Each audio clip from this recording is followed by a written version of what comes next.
Good evening, Cheeseheads. Welcome to another edition of the Cheese Room podcast. I'm your host tonight, Gibbo.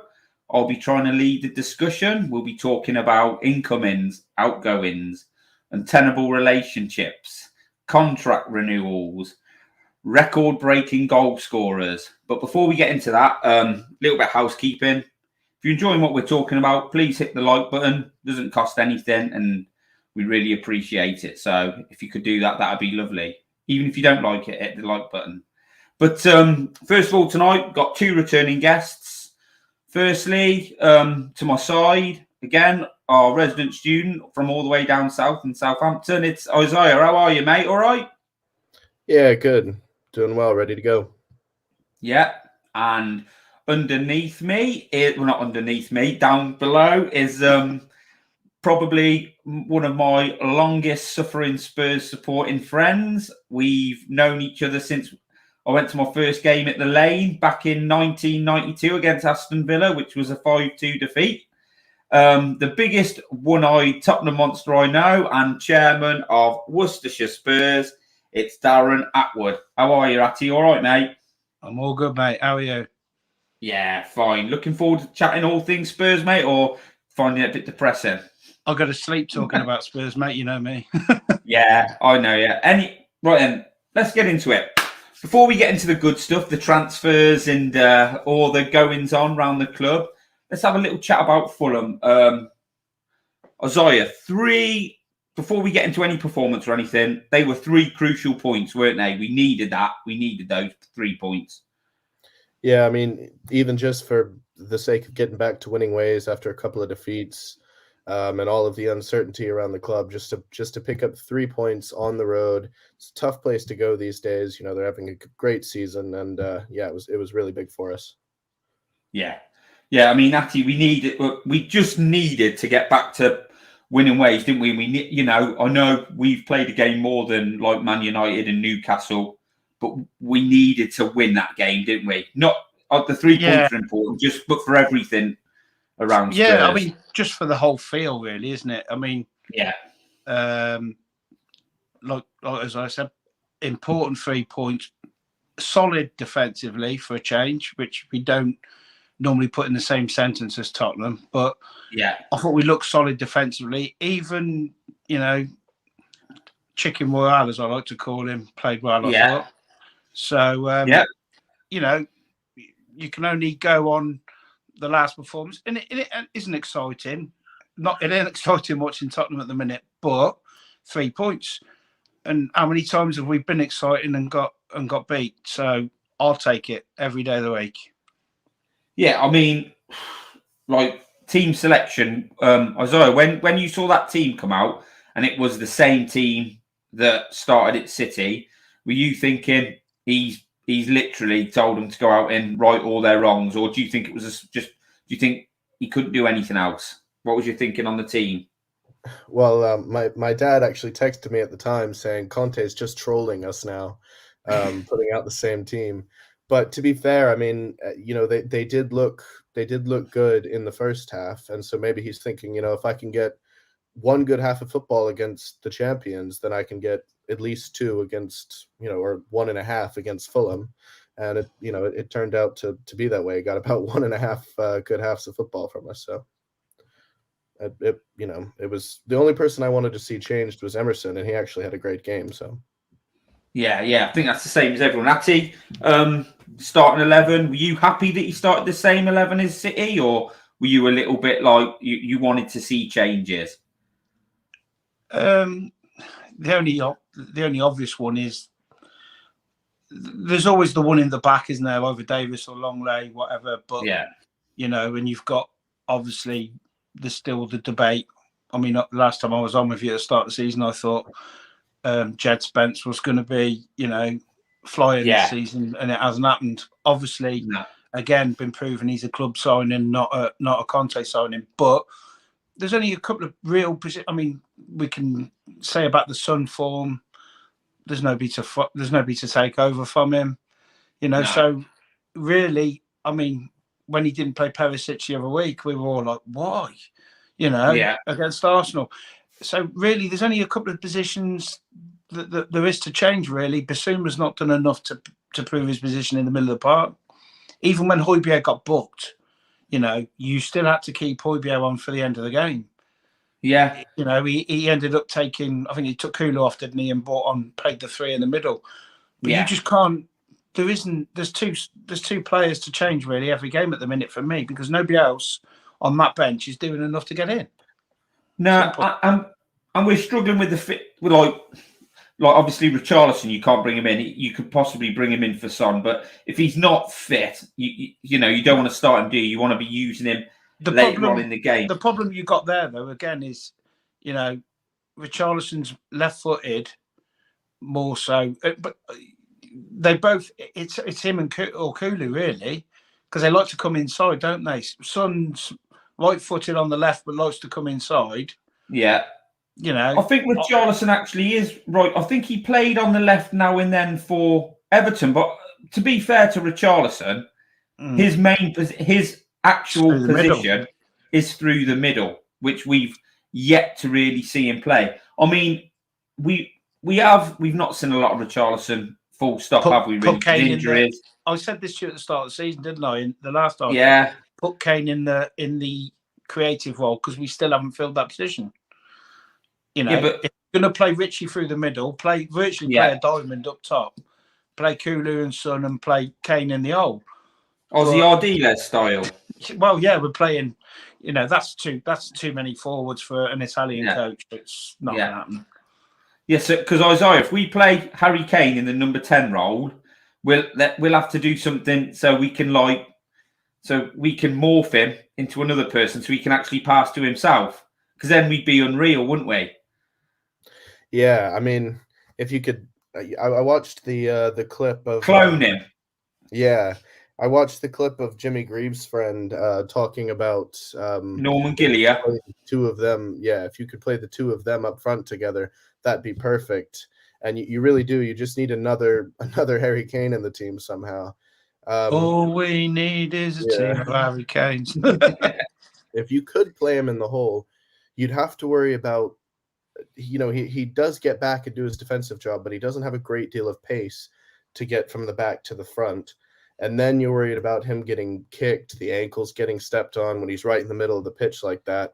And it's, you'd love to be able to play Son and Richarlison ahead of him, or Son and Kulusevski ahead of him, and still have that three in the midfield. But it just feels like he just might not have the physical capabilities to play that role.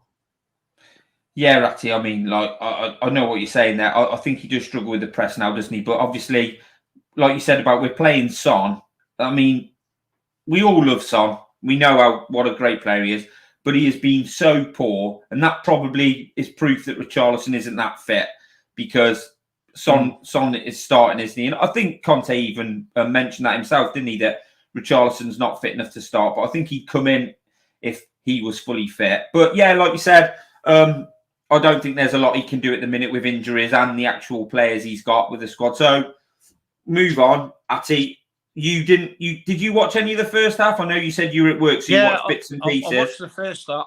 Unfortunately, I was at work, but I watched the first half, and then second half was I was watching it and working, I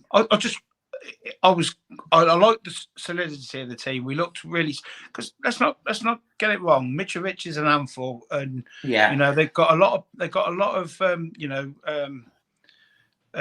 pace, creativity, and they got a lot of pace, and they get it. They like to get it wide and put it in the mixer a lot. And I thought we defended it really well. The 18-yard box looked solid, and obviously the two in front.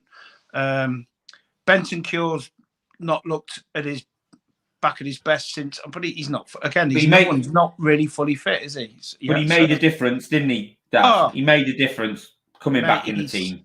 It's like having. It's like going back to the Berbatov days and having him in midfield when he's on the ball. He seems to have so much time. He just creates that confidence on the ball.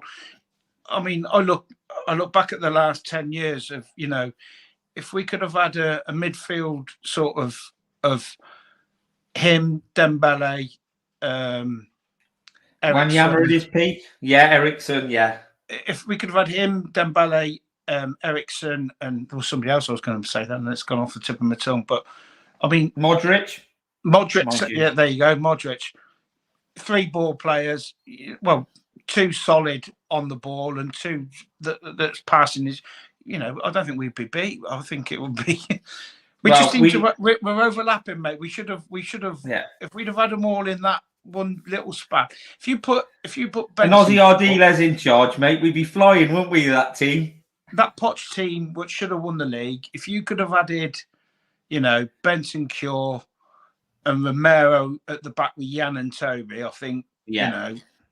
As a back 3, I think we'd have won the league. But there you go. It's easy to say, isn't it? Yeah, in hindsight, but you can do that. You can get that on your PlayStation, mate, and dream. Well, but, I don't know about that. Isaiah, but so Attis said that. So I thought the first 35 minutes were awful. I thought, obviously they had a couple of chances, but the passing the ball and just all the basic. We struggled with the basics. We're so sort of slow and sloppy to start off with games. Did you think that the first sort of half hour or so? Yeah, and it's. I see a lot of commentary about that the effort level isn't there. And I honestly, I don't see a change in effort level from the first half to the second half, or from when we're playing well to when we're playing poorly. Everyone's still running just as hard. They're making the same runs, but it's just the first touch. It's that 5-yard pass. All of the simple fundamental things. There just seem to be periods in every game where even our best players, like Bentancur, just don't seem able to complete those sort of simple fundamental actions on the pitch, and it's very strange. But once we start doing those simple things well, it's amazing. Well, it's not amazing. It's pretty straightforward. We obviously play a lot better, and it's just a weird thing that happens. Yeah, Ratty, these first halves are getting a bit sort of tedious, aren't they? I know we'll come on to the last sort of 10 minutes of that half, but these first, and it is like Isaiah said, there's times I see a ball come into someone, and I know you reverting back to Poch or whatever, or when we've been good, that an Ericsson or when they turn that ball first time into them channels, and Son's away or Kulusevski's away. We're at the minute in these first halves, we seem to just be a little bit more ponderous and a little bit more you think, go on, that's it, just turn, swivel your hips and off you go. But instead of doing that, we stop, and then it's back to dive. We can have a. It's very typical. I mean, I've watched. I'll go back to you. So watching a lot of Italian football in the 90s, it's very much that style again. Though you go back to, they play for the first 45. They get the feel of the opponents and what they're trying to do and where they're trying to play, and it's always keep ball first, safety first. Don't take that chance. You can imagine Dele Alli in this team trying his flicks and stuff. Conte would never have put up with stuff like that.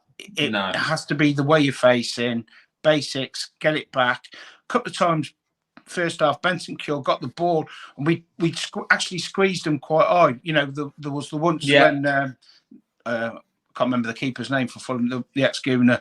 He passed it out. Kulu nearly nicked it. Yeah, you're thinking, well, if we'd have just squeezed from the midfield the same as the front 3 there, we would have been 4-on-2, 5-on-3, whatever. But that midfield, like Hojbjerg, they're just told, don't go any forward than 35, 40 yards out, and you're like, whereas a Poch team would have been squeezing from wing backs, would have been squeezing from midfield, from the forward. And that's what we don't do. Sometimes we miss a Lamela type player. Lamela would have been in their faces there, Yeah, he'd have been in their faces and then in the book. And he would have been trying stuff that others wouldn't. But But same old first sort of 35. But then we started to get our act together, and as now we'll obviously move on to. There you go. What was it? 44th, 45th minute. Great finish.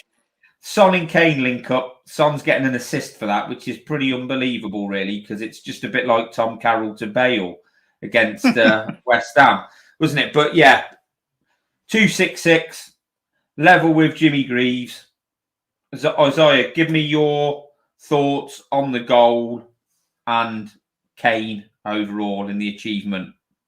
Yeah, I mean, first of all, the goal is, I saw his breakdown of it on Sky Sports with the monitor next to him. The way that he talks about, how he knows how defenders are going to move based on what he does, and all of these thoughts he has about how his first touch is going to be, which foot he wants to receive the ball on, and he's made all of those decisions before it's even come to him in that half second, and then he's gotten a step on, I think Tim Ream it was. Who's a very good center back. He's been very good this season. And but he's just gotten that step on him and almost facing away from the goal. He just knows where it is. And that has been such a consistent theme throughout his career. He doesn't need to be looking at the goal. He doesn't have to pick his head up. He just knows where the goal is. And he finds it brilliantly. And because he's got that defender in front of him, Leno's unsighted. And he knew all of that as he was talking about it on the Sky Sports breakdown. That's all going on in his head as he decides how he's going to strike the ball. It's like, oh, well, Leno is probably going to be unsighted, so I can just stick it in the bottom corner here. And it's amazing what he's able to do mentally in those 1, maybe 2 seconds that he has to decide when to shoot and how he's going to do it. It really is incredible. He was ill as well, Isaiah. He played, like, don't get me wrong, obviously, I don't know how rough he was, but there's players nowadays who I think would literally, at the drop of an app, wouldn't play. Broke a toenail, you know what I mean? Anything like that. Hadn't been able to get to the barbers and have an haircut, anything like that. They can't play, can they? But Atty, I think Kane has now got 199 goals in 300 Premier League games. That's right, isn't it, mate? So great goal, but what a player! Unbelievable. I mean, I've heard a lot. There's a lot of people that support a lot of clubs. Still give it the old Kane's won nothing. He's this, that, and the other. Surely that makes it a even better achievement. He's living in there rent free, mate. He lives rent. He does. He lives rent free in every single fan's head, and that is testament to him. His professionalism. Just starting off the pitch, he's got a wife who's been his sweetheart since he was a kid. He's got 3 kids. He's a family man. He's never been the most. He would say himself, never the most naturally gifted athlete. So he's he has to watch everything he eats, his fitness, his nutrition, and everything else off the pitch. On the pitch, he gives everything, and he's adapted his game as well. Watching him obviously through the years, now you're seeing almost like a Teddy Sheringham-like player. Now his passing is absolutely. It's like Hoddle. He's the best passer at the club. He's the best passer at the club. Mate, he's probably, like we said, saying about the number 10. He's probably the best number 10 in the country, as well as the best number 9. Yeah, and that's people can say whatever they want about Harry Kane, but any club that develops a player of that, and he's one of your own. Forget the pictures of him as an Arsenal kid when he played for their youth team. We've all, well, not me, but stupid things. Mate, there's a lot of them. I know a lot of Tottenham lads, and I know a lot of Arsenal lads that have actually worn the opposite shirts. He played for their under-12s or whatever it was, and he's expected to attend a game and dye his hair and do whatever.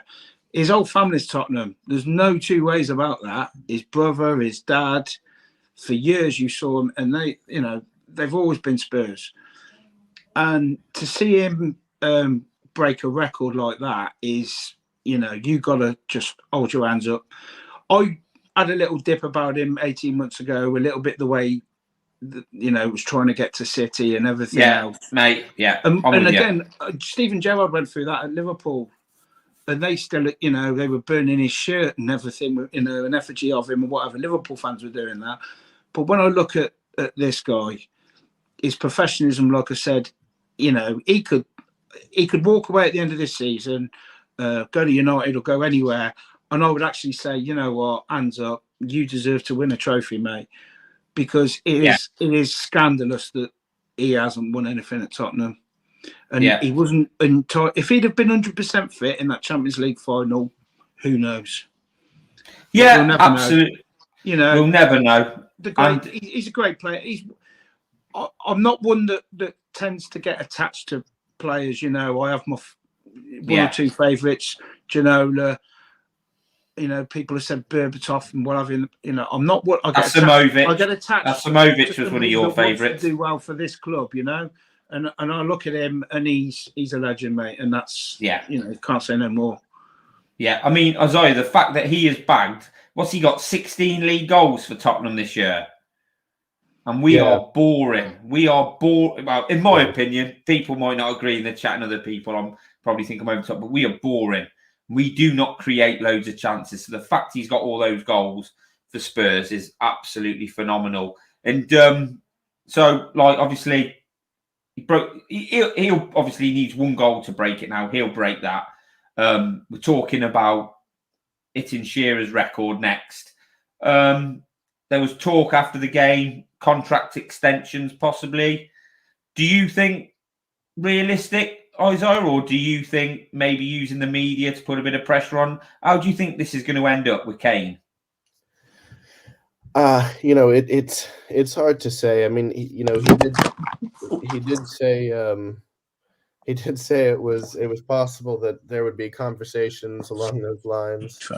And you know, I've seen the reports, as we all have, and you almost look at it and say, you know, why is he signing a new contract? I mean, the obvious reason is that, you know, he's Spurs and he grew up Spurs and all of that, but it's hard to believe, just like gut reaction is it's just hard to believe that he would possibly want to sign a new contract with us.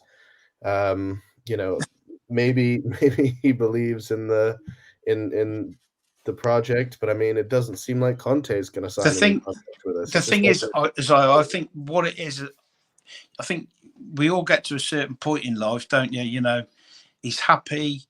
You know, he's got his own house not far from the training ground and what have you. He's settled. He's got a young family. They're going to school, stuff like that. Sometimes you think, you know, he could go to United. He could get double his wages. They'd pay him 400 grand a week, wouldn't they? But at the end of the day, United haven't won anything for 5 years. I know they've improved again this year, but it doesn't guarantee. There's only 3-4 trophies you can win. It could be a big gamble for, you know, uprooting the family, taking them up north. So maybe it's just the education on his head, and he's just thought, you know what, I'm just gonna Chelsea. It is. Is that what he thought? No. Mate, I don't think he's. I don't think he's the type of kid that really thinks like that. City was probably his chance, wasn't it, 2 years ago? Yeah, 27. That was, you know, if. It's the same with the old when Kyle Walker went there and Danny Rose was going to go the same year and he had his injury and they were ready to sign the both of them.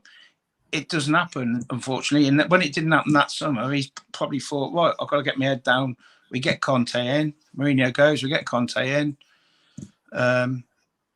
He's either that or he's blinded by Levy. I don't think it's that, Atty. I mean, from my point of view, I think if he goes to United. I genuinely think if he leaves, that's where he goes. He won't leave the Premiership. He won't leave. No. You know, all this talk of Bayern Munich, you know. No. It don't happen. He's not having that. No. Like I said, he's got 3 young kids. At the end of the day, he is going to be, in my eyes, I think now, he's basically going to be a Ledley King, and he's going to be a one-club man. Well, and that's it. You can have Ledley King's face on the one end of that saying and have Harry's on the other, because I don't see him leaving with the positive vibes that have come out in the past 3 or 4 days. That doesn't come from nowhere. That comes from, from real sources. I hope you're right, mate. I hope you're right. I just hope that, I mean, he hasn't got long left on his contract. I think he can afford to wait until the end of the season. I hope it doesn't go that far. But if United have really pushed on and they make a big bid for him and he doesn't sign a contract and Levy's looking at that, then things might change. But I hope you're right, mate. I hope he thinks, look, for me, this is it. You know, mate, I'm not taking the piss, but Spurs could win the FA Cup this year, couldn't they? Exactly. Or the European Cup. That's not, champion. No, we're still in it. You've got to be in it to win it. Yeah. I'm not, and I'm not saying we will, but the thing is as well, is that's on our side with this is Levy, as we'll get into probably later. Levy's under a lot of pressure at the minute. Yeah. And if he lost Harry Kane, he would be under 10 times more pressure. Let's get it right, you know. That is a hell of a lot of pressure. A lot of fans wouldn't be able to blame him if he did leave, but Levy would get the brunt of this, and it's growing and growing at the minute, and that's just we'll part that one for a minute, but I don't see it. I think he's an honourable enough kid to, you know, and grounded enough to say, I want to stay at Spurs, and if they give him the right contracts, offer him 4 years, pay him 250 grand a week. Yeah, you know, Red Hot Chili Peppers can pay for that. Exactly. Yeah. so Isaiah, before we move on, you're a fairly young lad, so I'll probably know what the answer is going to be from you. Harry Kane, best player you've ever seen play for Spurs? Yeah, I mean, I've the only other contestant would be Bale, and he just, you know, he wasn't around long enough to hit those sort of heights for Spurs, and you know, just as a guy who can genuinely run the game from back to front. I mean, the end of the Fulham game, the last cross that came in, it was Kane who was diving in front of it, keeping it from getting into the box.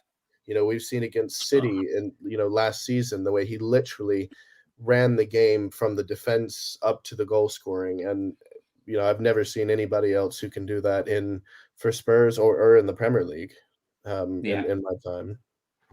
Fair play. And Atty, you've seen some greats: Kevin Scott, Michael Brown, Gregor's Raziak. Is Harry Kane the best player you've ever seen at Spurs? And because you've been to a lot of games, haven't you, Atty? You, since, like I said, 92 was the first game I went with you. You started a little bit before that, didn't you? And so you've seen. I mean, did you see Hoddle in the flesh? No, I missed Hoddle, unfortunately. I started October '87, so I just missed that. But he's the greatest goal scorer I've ever seen. Yeah, 100%. I like my loyalty as well, so that's another massive plus. I love Gaza, Ginola, Klinsmann, Defoe, and this man Ledley. You know, that sort of that sort of loyalty and commitment, and I mean, mate, what anybody that scores 266 goals at that level of football, and not for a team that's winning trophies either, you know, compare him to anybody, you know, he's going to beat Shearer's record whether they like it or not. If he signs a new contract, he's beating Shearer's record. Greatest ever Premiership goal scorer. And, you know, they can laugh all they want, but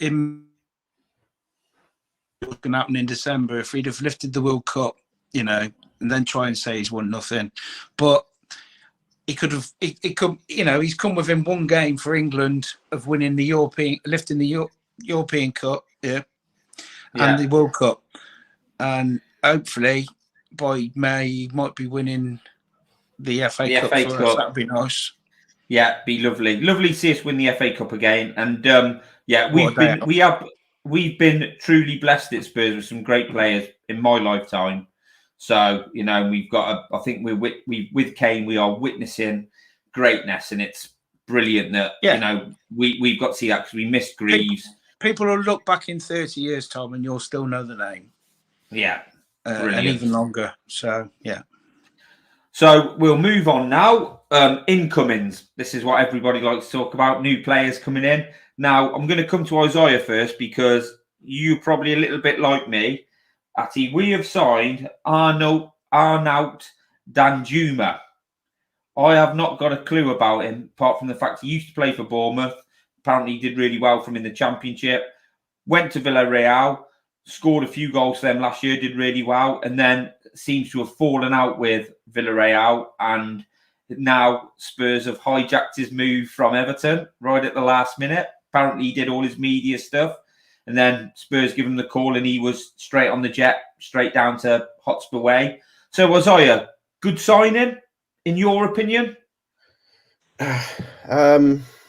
You know, if you were to just take his last stint in the Premier League, you would be fairly skeptical, you know, given that he had no goals, no assists. But I spoke to some Bournemouth fans that I know, and according to them, he was basically injured the whole season. He played 14 games, but only like 3 or 4 of those were actually in the starting 11. And it's the season Bournemouth got relegated and nobody was playing well for them. Every season since then, he's produced at a very high level in a short number of games. He doesn't seem to be a guy who's playing, you know, all 38 games of a Premier League season or La Liga season or wherever. And the one thing that I really like about him, having watched him some at Villarreal, particularly in the Champions League last year, you know, he had 6 goals in the Champions League for them. In that was that last year? Whichever year they went to the semifinal, and he really does he has no fear for taking people on 1v1, just running at defenders. He's got bags of skill. You know, the end product is sometimes a little bit selfish. He sometimes will shoot when maybe he has better options, but we just really at the moment don't have anyone, especially with Son playing so poorly, we don't have anyone who just at every opportunity will turn and run right at defenders with skill, with pace, and try to get into the penalty area. And I think that can be really useful for us, either from the bench or possibly replacing Sonny in the starting 11 at some point. Yeah, great stuff. I mean, Natty, I'm a little bit more skeptical about I sort of see it as, you know, it's a loan signing from nowhere. Other things that are happening around the club, I've got my views on why we've done it. But what are your thoughts on the signing, mate?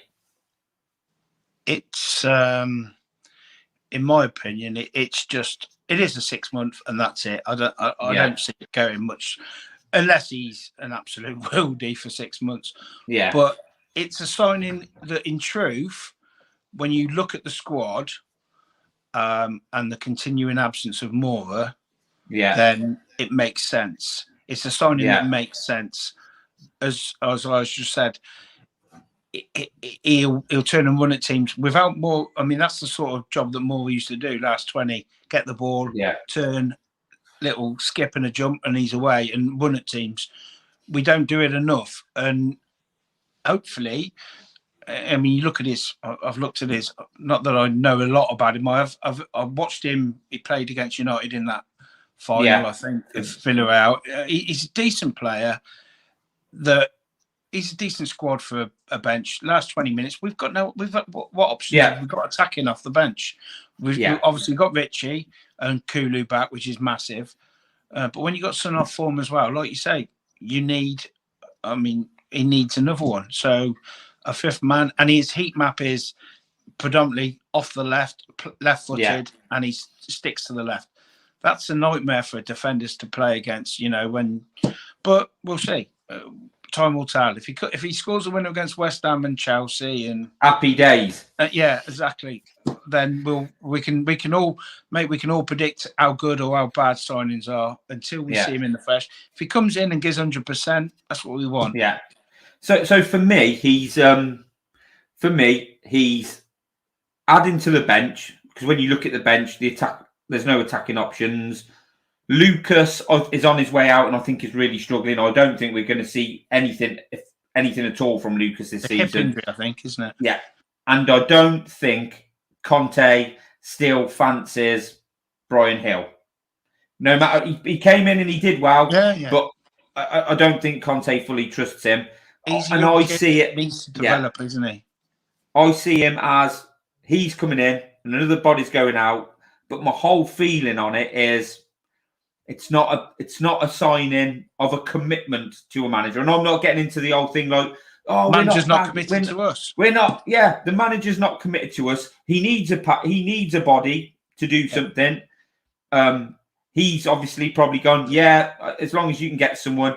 And do you know what I mean? It's not like if there was somebody out there at this moment that Conte really wanted, I think we'd probably maybe try to go and get him. If it was Zaniolo, I think we'd have pushed harder. But I think they're looking at that now and they're looking at the Conte situation and probably going, look, is this all right? Will you be able to work with this? And he's probably gone, yeah, I'll work with that. It's another body. I've got as long as my main players are fit. Do you agree with that, Isaiah? Do you see that, or am I just being an old cynic? No, I mean, I the thing about the Zaniolo transfer, I think that he was a player that Conte wanted, and that the club said, you know, he could be useful after Conte if he's not going to stick around. But I think the reason we didn't get him is that, you know, from the beginning, the reports were he would prefer to stay in Italy, but he's just not getting the time with Roma. He doesn't get on well with Jose. And when Milan came in, I think he was like, that's my preferred option. And we're not going to go and offer some crazy amount of money for this player with that injury history, or any player, to be fair, just to, you know, to turn their head away from where they'd rather be. And yeah, I don't think Danjuma was somebody who Conte had on the top of his wish list. This is who's gonna move the needle, turn the tide, change the season.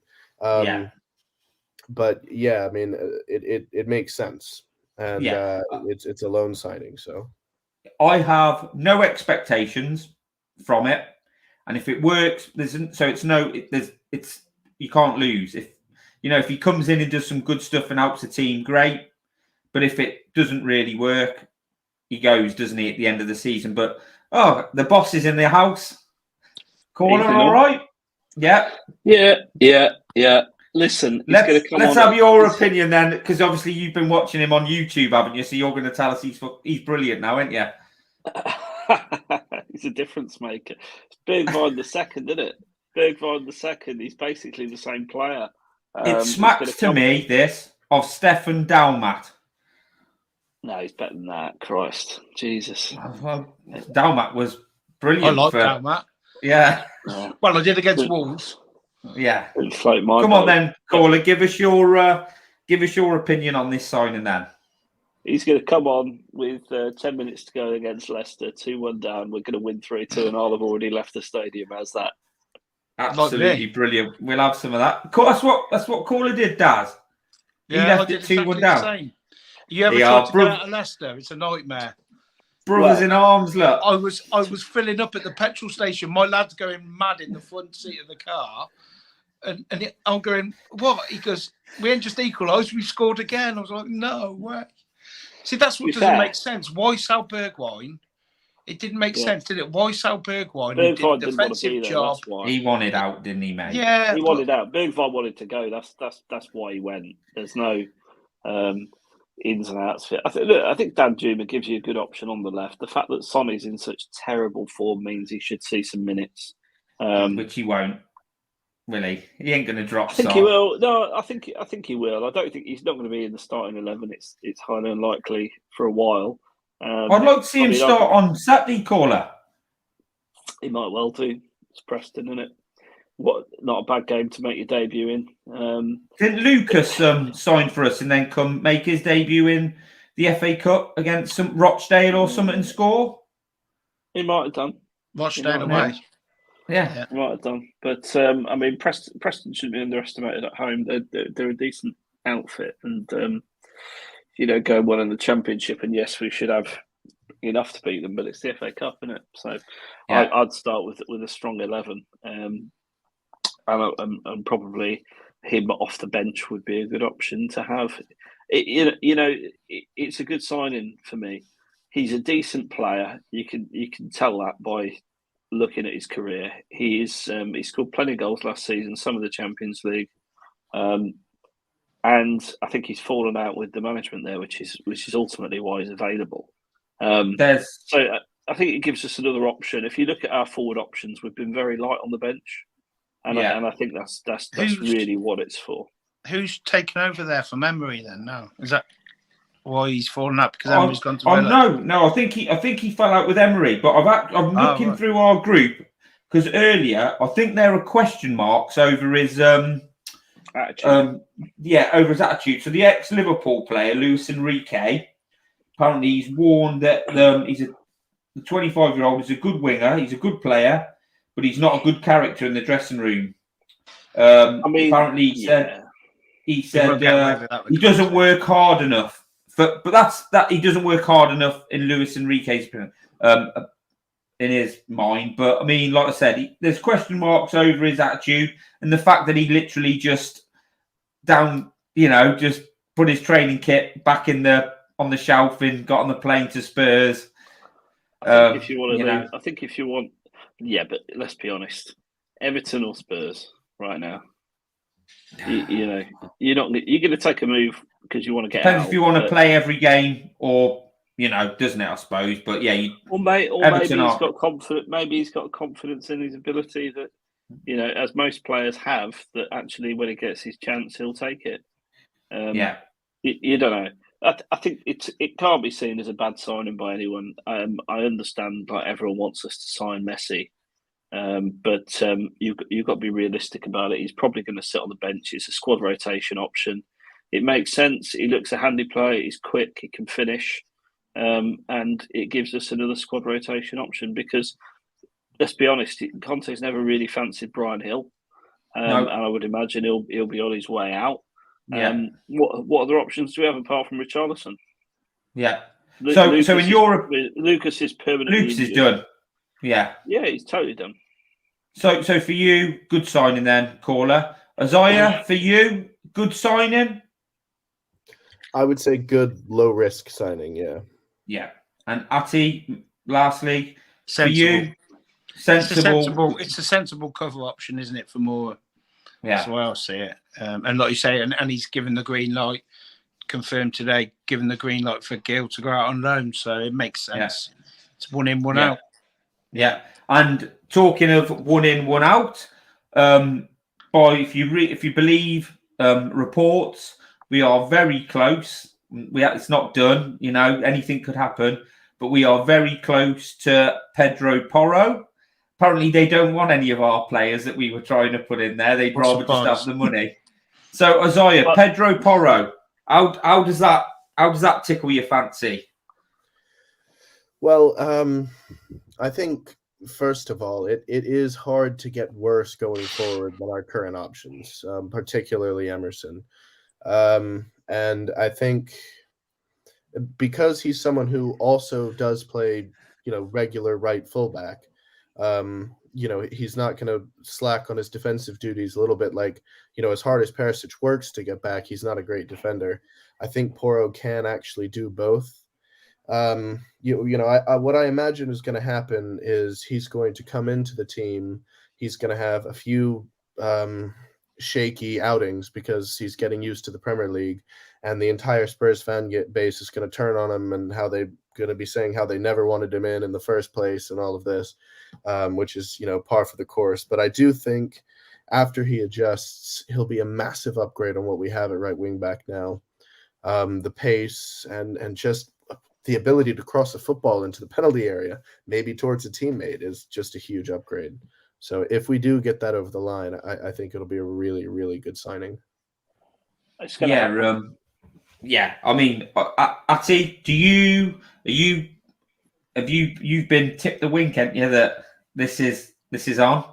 Yeah. I've heard it's again, but close for other clubs and close for Tottenham is two different things. There's 4 days of media and they'll leave us hanging until the last kick, won't they? Until the last day on minute of deadline day, and it'll be maybe over the line or. But we've continually downgraded the right wing since since Walker left, haven't we? Since 2017. Walker, Mate, if he's a downgrade on Royale, we are in deep trouble. we're in terrible trouble because Yeah. Royale's been good last 2 games. Yeah. we've got Walker to Trippier. Trippier apparently wasn't good enough. Trippier goes, we sell Kyle Walker-Peters, which I said at the time was madness for an homegrown. Whatever people thought of him then, he wasn't strong enough, this, that, and the other. But the kids... On to perfectly serviceable Doherty. Bring him in. And now you've got Doherty. Well, we went to Aurier, who was a liability. Yeah. But you look at Aurier, they love him at Forest. I spoke to a couple of Forest lads I know, they absolutely love him. You know, they're saying he's the best thing since sliced bread. They're loving the standard that he's given them. So Then we've got from Doherty. Aurier, we've downgraded to Doherty. Now we've downgraded to he can't defend and he can't attack. Chicken Royale's our wing back. I mean... So we're at rock bottom, Matty. Yeah. Porro. So is Porro going to get straight in the first 11? Yeah. I mean, if you just go on the 2 games against Tottenham this season, he ripped us apart. There's no 2 ways about it. He gave our Perisic. I would imagine it would have been against. He just ripped him apart, mate. And he can cross a ball. He can Beat a man. He can get a goal as well. And I'm quite hopeful if we could get it over the line, and then you got our man from Udinese for next season. Yeah, destiny. Who knows? You know, suddenly you only got to get that link between the left and the right wing, knowing when to go, when not to go. That is a new dynamic. It is. That is a new dynamic. It's a modern game dynamic. It is. You look at successful teams. You look at Liverpool. I know they bought Alisson and Van Dijk, but the emergence of Robertson and Trent Alexander-Arnold at the same time was key, and that was the same with us in 2015 with Rose and Walker, and that's all it needs sometimes, you know. Yeah. Caller Pedro Porro, is he the saviour? He's not going to stop Eric Dier making stupid mistakes, is he? But what he will do is give you an outlet, and you know where we're at right now. I think on the left you've got Sessegnon, who's very, very, very, very vanilla. Weak as a kid. He's just average. He's just average, but defensively he's better than Perisic. Yeah, who for me should be playing as a left wing rotation rather than a left back rotation or a left wing back rotation. And on the right, we've got Royal, who defensively, I think I've always said he's all right. He'd be all right in a flat back 4, but we don't play one that for the system. big games, isn't he? I think City away, Liverpool away. Those types of games, I think, when you're on the back foot, that's what he's good at. Those have been his best performances. He's better defensively, Gibbo. Yeah, it's as simple as that. Yeah. He's a flat back 4 right back. He's not a wing back. And we've seen that, and he's been exposed. And unfortunately, the fans have got on his back. And I feel a bit sorry for him in a way, because we all want what's best for Tottenham. And I'm sure the guy spent his own money trying to improve, and he's still not what we need. Porro is powerful, stocky. He's not very tall. He's small. He's shorter than Bryan Hill. But he can beat a man. He can put a ball in, and he can chip in with a goal, as Darren said. So I think he's a good signing, and he fits the profile of the signing we want, because he is young and up and coming.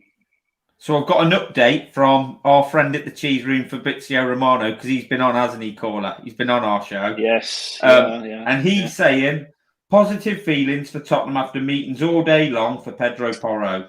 The deal is really close. Parties are now on crucial details. Discussion will continue in the next hours to get it done and sealed. He didn't play last night.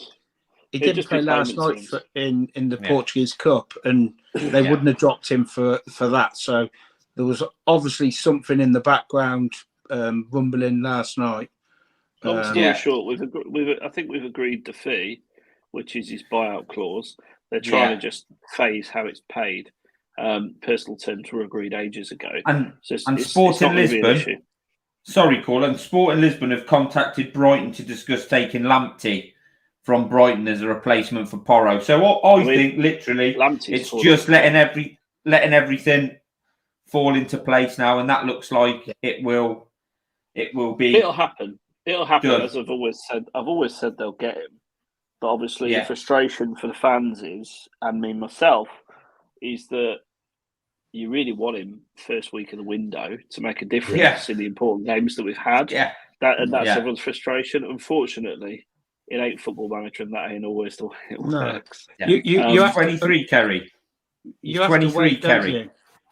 you? You wait for him to them to get a replacement as well. It's the knock-on effect. They need a replacement. Yeah. Levy wants to structure the payments until after we've had Red Hot Chili Peppers and stuff to pay for it. So, an NFL games. But this looks like it's going to happen. Looks like we're going to pay quite a bit. We're going to pay, obviously, release clause or somewhere near it. They're not taking players, and I think it's just however the deal is structured now. So if one comes in, he's going to improve the 11. He's going to improve. 100%. That's what. That's the most. That's what we thing. need. You want players that are going to improve the 11. So you know what we signed in the summer. How many improved the 11? Perisic maybe. Perisic definitely, but and that's not massively. Even that's debatable. Yeah, I think he's because his assists and to stuff. Quote you, he's weak as a kitten. Yeah, he is. He's terrible defensively, one-on-one defensively. He's awful. But is it a little bit of experience? Is set pieces? I mean, I don't know when he's on the pitch. Why is Kane taking direct free kicks? I mean, you'd think someone with his experience be walking up to Kane and going, "Look, mate, you are a great goal scorer, but free kicks ain't your bag, buddy. Leave this to me." The first half Monday night. Yeah, terrible. One in the first half Monday night, it just skidded into the feet of the wall, didn't it? And your free kicks were better than that, Atty. It's back in the day. Yeah, it's on the right. You never took any. Perfect for a left footer. There's no way a right footer's going to score that. And he's still overruling him, Kane. It's like he might break Grease's record with a free kick. But as I was saying, we haven't spent a free kick since Villa away, and that was deflected. Yeah. So Isaiah, one in, hopefully, fingers crossed. One's going to go.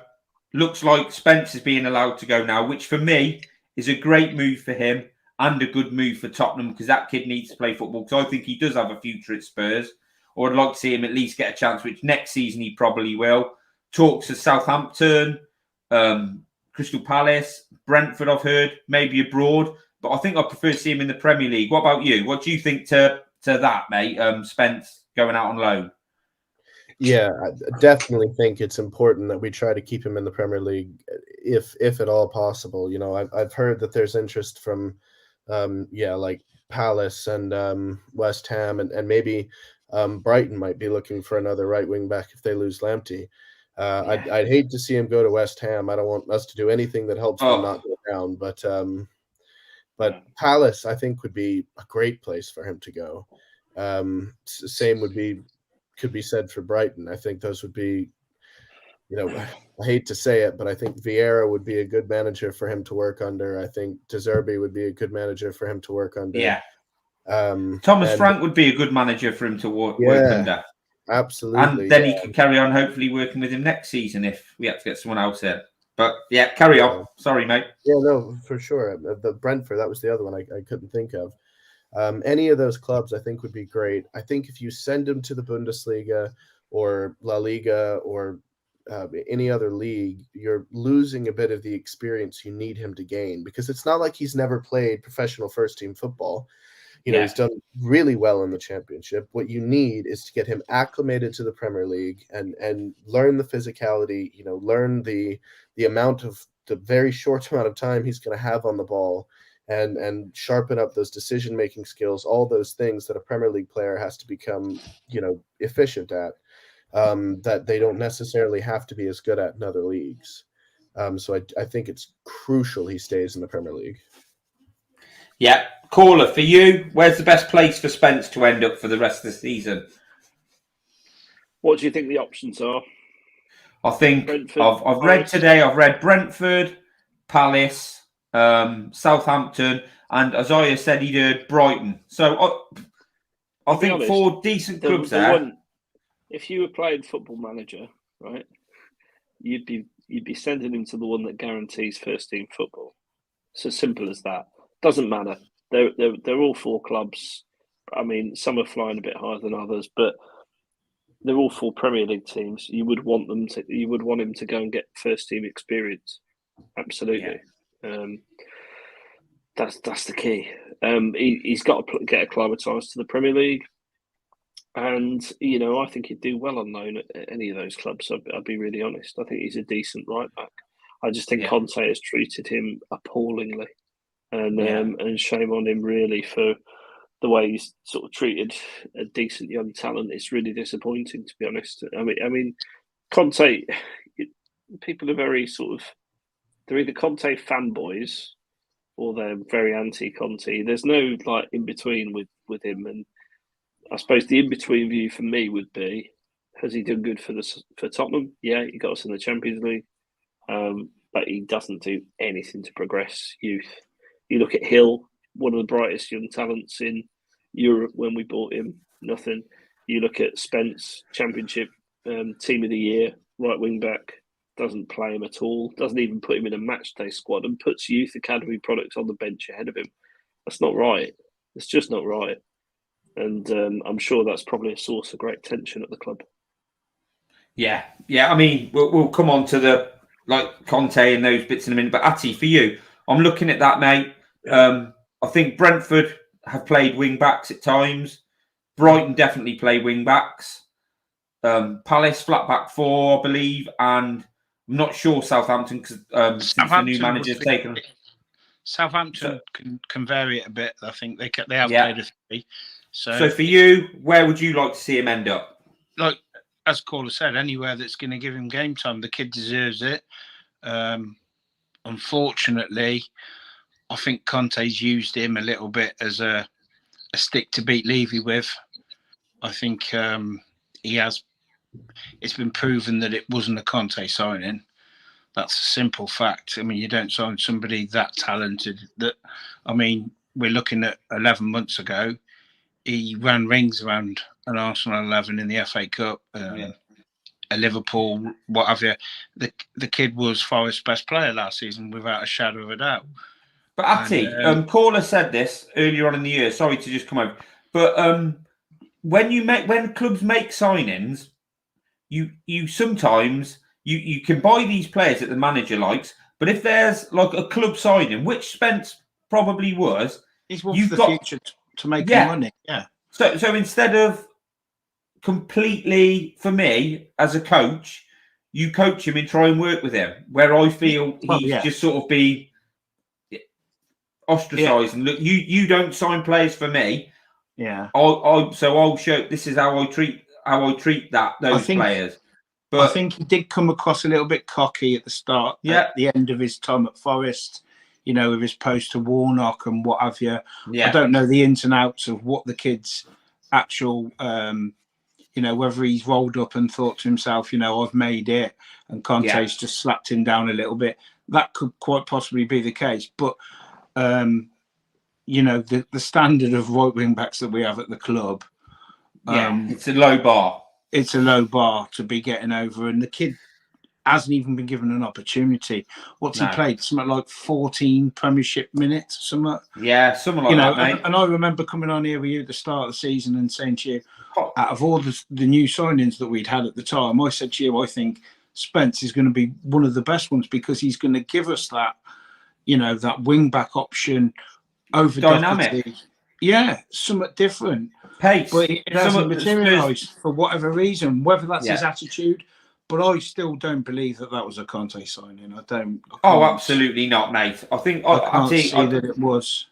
I think every man and his dog will tell you that it's obviously not a Conte signing. But I think Levy's trying to sort of go with the mould a little bit of Chelsea have done in the past. Yeah. Buy players low, low, and then think, whatever happens, wherever they use him or not, he is only going to gain, because he's young, he's only going to gain value, and he will sell him on for a little profit. Whether the kid makes his, he's either going to get himself a golden nugget that's going to be playing and ripping it up every week and getting 50, 60 million for a wing back, or he can sell him for 15, 20 million and a club's going to get an absolute bargain. And he's not made it at Tottenham, which, you know, we've done that way too often. Yeah. So we've got another update from Romano basically saying, understand new round of talks between Tottenham and Sporting on Thursday to get the deal sealed. It's now really close at a key stage. All parties feel it could be done in the next 24 to 48 hours, probably 48. Payment terms are the final point of discussion. So we haven't had the here we go. So fingers crossed that's coming in. But yeah, I think we all agree a good loan for Spence is needed. But then we've got... Who was the person, Gibbo? Who was the person that told you he wouldn't play at the start of the season? You did. You said he wouldn't play. The likes of me and Darren want him. And I don't know if Isaiah does. I thought that he would get more minutes. I mean, there is no way you can tell me that he is actually not better than... He wouldn't have offered more than Royale going forward or more than Chiefs wouldn't have. I just hope that we would because, you know, of the English quota as well, as much as anything else. Yeah, but you know, we were crying out. True, but he's in the squad, so he'll be homegrown. So yeah. From that perspective, he's doing a job, isn't he?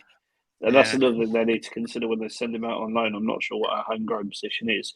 It certainly wouldn't be an issue for the Premier League, I don't think, because you could just stick some youngsters on the bench, like Alfred Devine, etc. But yeah, for Champions League, etc., the rules are a lot tighter. So it may be that we need to keep him around for that. I'm not sure of the quota.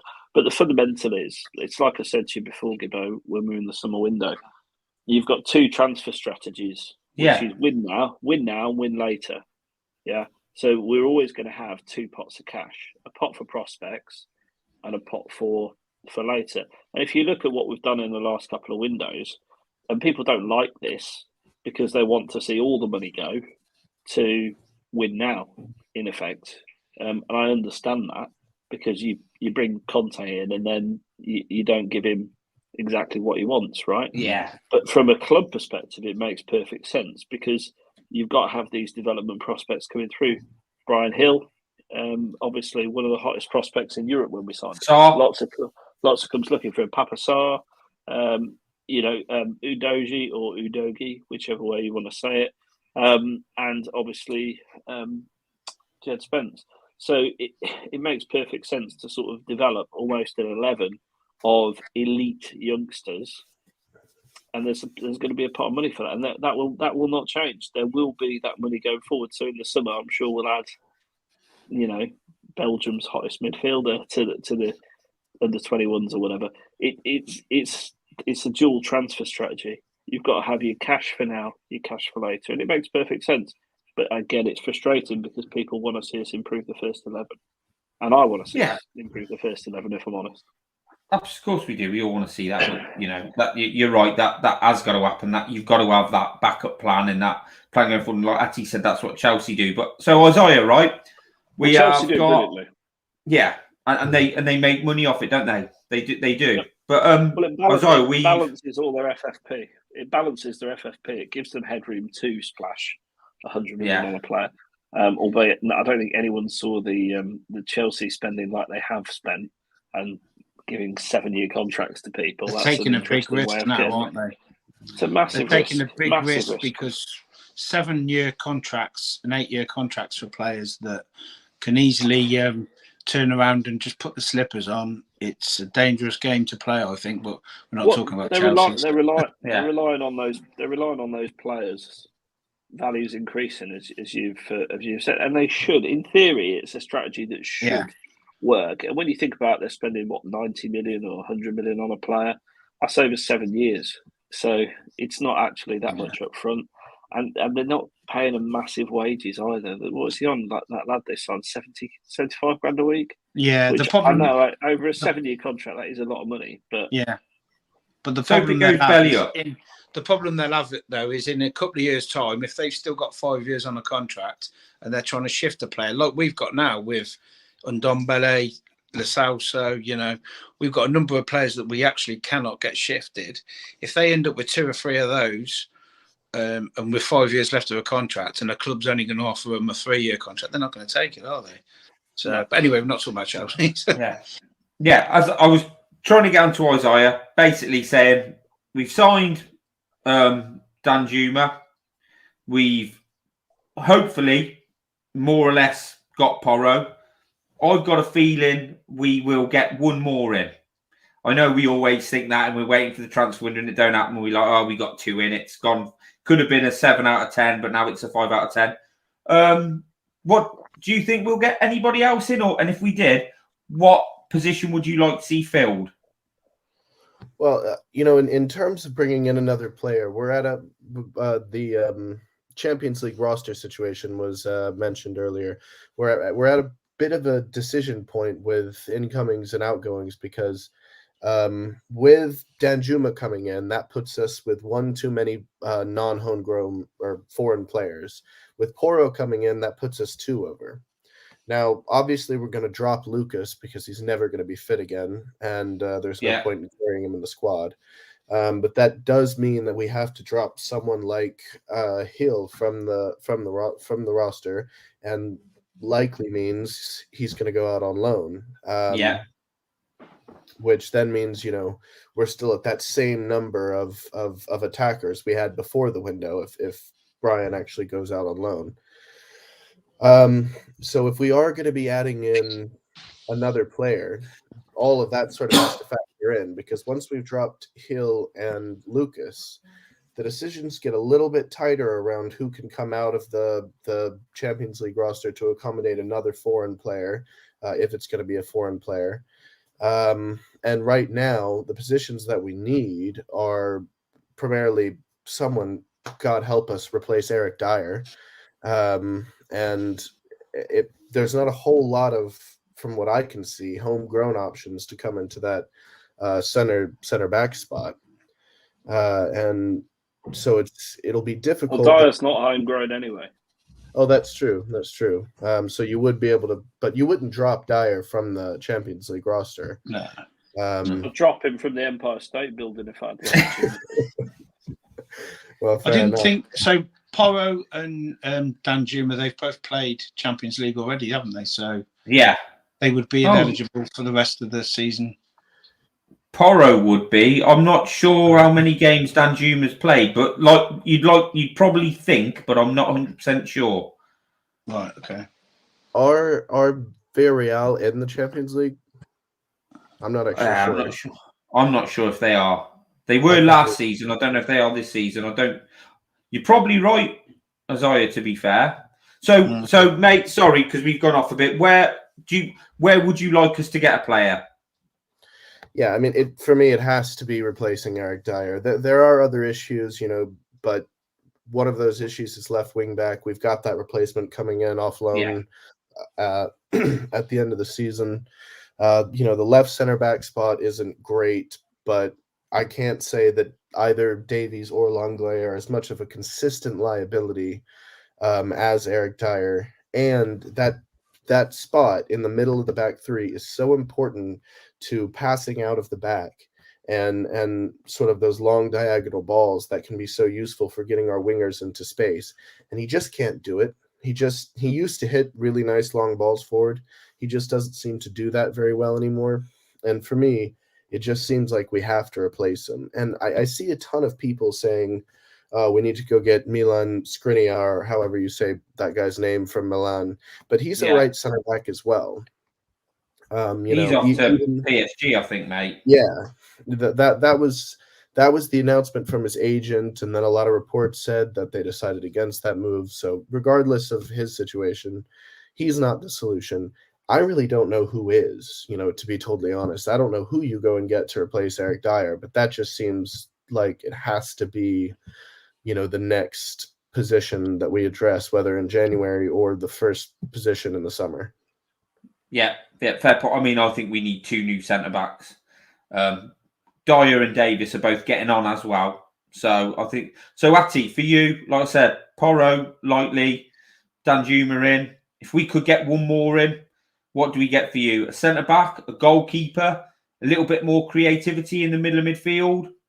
Or do you think we're done? there's only one name really for me, and that's Skriniar from Inter. Yeah. His contract runs out. It's a no-brainer for me. The contract runs out at the end of the season. No, they want 15 million. Not going to happen. No, I know, but we all know it wouldn't happen. I'm just talking out of Levy's league, but I think as a position, he's going PSG. He's going PSG.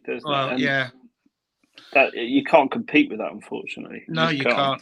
No, but that's the type of player we should. I mean, we looked at him, didn't we, last summer, last January, whenever it was, you know. Well, Mourinho, that was played under Conte. You know, we've obviously dabbled with Bastoni, but they're looking. I mean, his contract is out. They want 15 million for him now. Why not just put the offer in and match PSG as in the bid? And that's only 15 million quid. Wages at the end of it. He's played under Conte. Is he going to want to go to PSG or come and play under his old manager at Tottenham?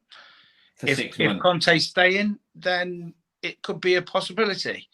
But unless you show that interest, it's a position, like as we all said, it's a position that desperately needs filling, and should have been addressed with not just again another long lay loan.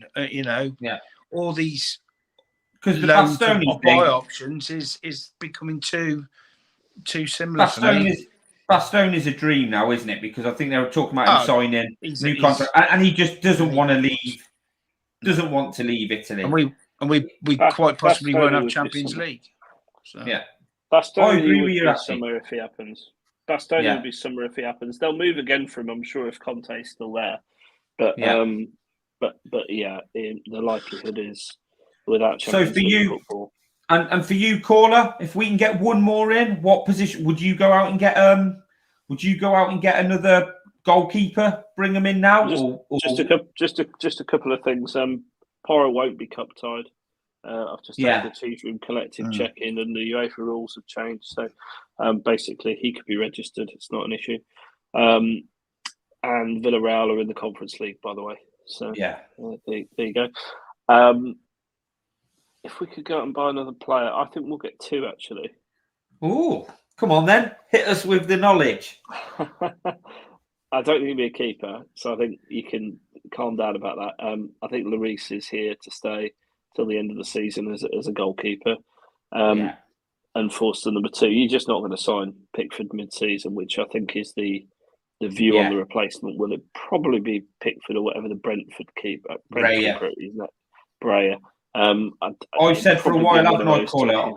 I've got a feeling it's going to be Pickford. I've said that for a few months. I've just got a feeling that he'd help the homegrown quota as well. So there's a lot of good reasons why, and we get to use that wonderful England's number 1 chant that we haven't had. I love that when we have Robo. Yeah. So we'll see. Especially if Everton go down, he's going to be on the move, isn't he? Somewhere. Let's face facts. 100%. So I think he is absolutely in the mix at the end of the season. But I think we'll sign. If you think we've signed the chap we signed today, then we're going to sign Porro. So I think there'll be one more, and I think it will be an opportunistic signing towards right at the end of the window.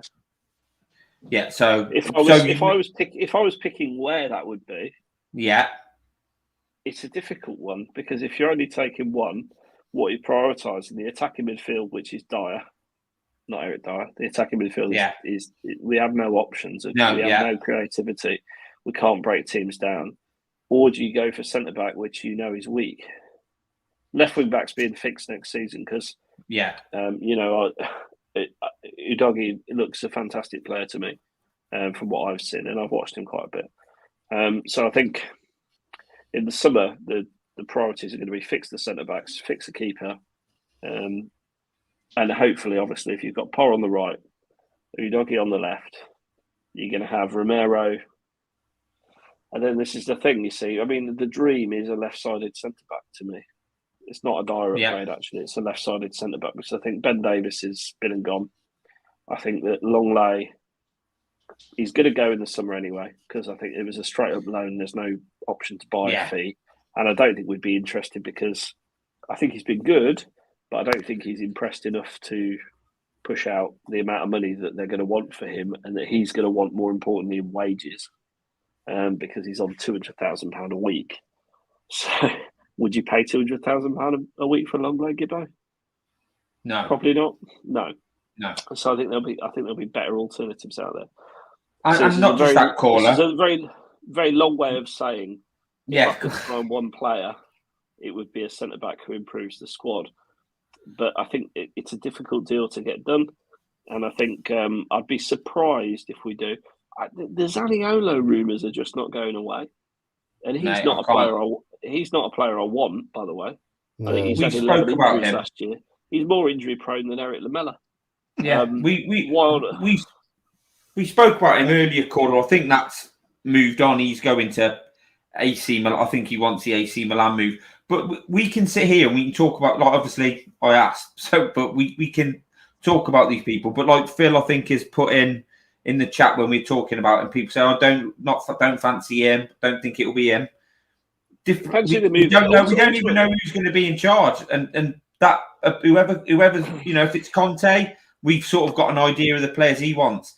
If it's another coach, ultimately, with this window, it depends who's available. It depends whose agents are on the move, and more importantly, it depends who leaves Spurs. Yeah. Because if you think about the signing, it wouldn't surprise me to see us signing another attacking player. Because if you think of Danjuma, so who's he replacing in the squad? Lucas or Hill? Lucas. Yeah. Right. Wow. So if Hill then goes on loan, as it looks possible that he might, so if he goes, all of a sudden, we need a player. Do you know what I mean? Yeah. Because it leaves us light.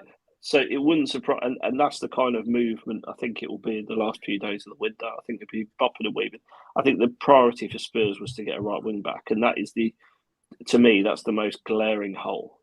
But a lot of our problems at centre back are born of our own making because our defence is so poor. And the reason our defence is so poor mistakes. Is because no. All right. They do make a lot of mistakes, mate. They do. Individual errors. They 100% do. But why? Well, because we're always defending. Exactly. They're always defending. There is nothing in the midfield. Best form of defence is attack. Some of our biggest issues are the midfield and Conte's reluctance to, when we play a team with three midfielders, match up with two. So we encourage all that pressure on the centre-backs. I mean, you saw it the other night. Caller's frozen. Oh, have I? Can you hear me now? No, Matt, you've frozen. It's Matt that's frozen, yeah. Was it me you froze? Yeah, it was, yeah. You saw it the other night. So I'm with you, mate. We've said it in the chat, haven't we? We won the game against Fulham 1-0, right? For the first 25 minutes of that game, we were backs to the wall. And you were giving the defenders loads to do. And the thing is, if you expose the defence to that much pressure, and you've seen it with Liverpool this season, everyone was like cracking one off over Virgil van Dijk a year or two ago. You put that defence under an immense amount of pressure because the midfield's crumbling. And look what happens. They make defence. They make errors. They're human. So, yes, we have got problems with centre-backs, and it does need upgrading. But it's exacerbated greatly by the fact that the midfield is just heaping pressure on them. And our two central midfielders, if they don't have a worldie of a game every game, you're going to have problems. And that's what has been happening. I've said, mate, it's all right playing a 3-4-3 like you did at Chelsea when you have got prime Kante as one of those two midfielders who literally did the work of two blokes. But, like, obviously, we'll come on to Conte in a minute, but we'll just finish off talking about the signings. We've all sort of give our opinions on them. Who's signing these players then? Because Fabio Paratici, obviously, Friday night before the show, got this charge against him. Apparently banned from doing his job in Italy at the moment. They're looking to go FIFA or UEFA wide with that ban, extend it, which I sort of, from all the little bits I've read and seen, I find it, whether it's sooner or later, that's what's going to happen. Obviously, it's going to be an appeal process, isn't there? It's going to be an appeal process, but in my personal opinion, his position's untenable. The bloke's obviously crooked, and you know they What do you mean? they Obviously, said hang on. they've got tapes of him saying if we get caught, You we're do in deep realise shit. this is the Italian legal system you're talking about. Yeah, which but is about the most crooked in Europe. Yeah. So in my opinion, his position's untenable, and I don't know how we carry on with that. Isaiah, you got any big ideas on it or thoughts? Well, I mean, first of all, a little bit to Fabio's defense. I mean, it's half the teams in the Italian league have been accused of this sort of dishonesty around their transactions, and Napoli could be the next to get a major points deduction, and they're top of the table. So I think to be fair, it is more of an Italian football wide thing. I mean, Conte's had his ban for corruption earlier in his career. So, also, I think if Paratici is banned and he's unable to carry on doing his job in England, which I'd imagine they are going to get that to UEFA, and after an appeals process, he is going to have to serve his ban, at least just in Europe, if not all of world football. I think there needs to be a lot of pressure from the fans for them to get another director of football, whether Conte's here or not. Whoever's here, it can't go back to Levy being the main guy with his chief scout, Oh, God, no. Like it was with Hitchin. They have to get another experienced director of football. I don't know who that is. Not my area of expertise. I don't have an area of expertise, but if I did, it wouldn't be that. But they do have to get somebody who fills that role and has done it successfully at other clubs. Don't go get Everton's director of football just to have someone there. Yeah. I do think it's important that we have one if we lose Paratici.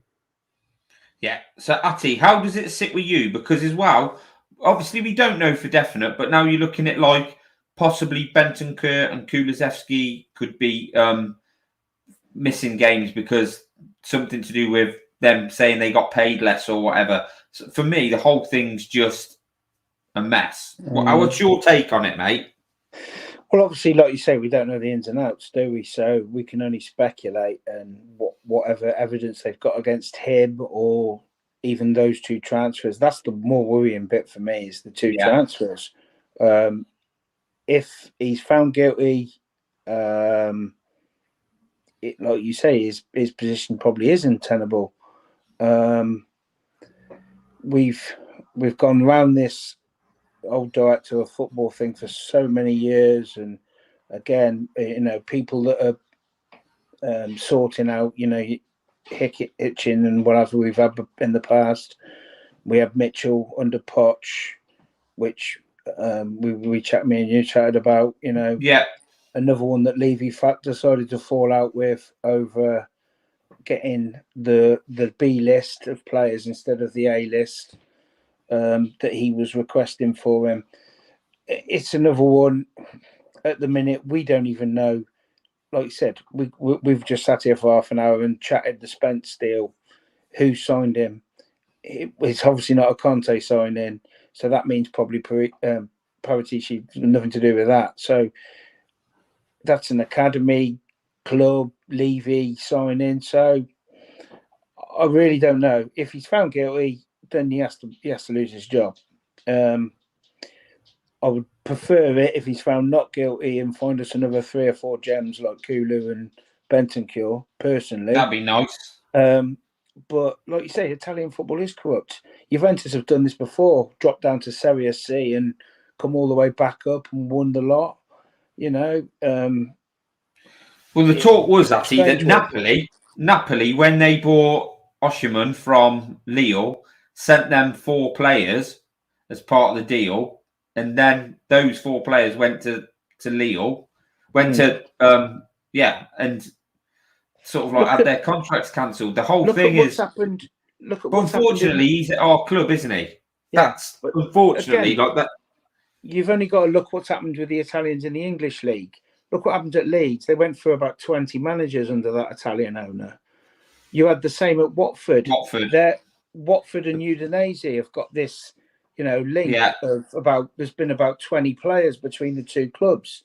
You can't tell me that's the way that's worked is legal, or you have your links with Chelsea and their other clubs that they've got part owners that Abramovich has been dipped into.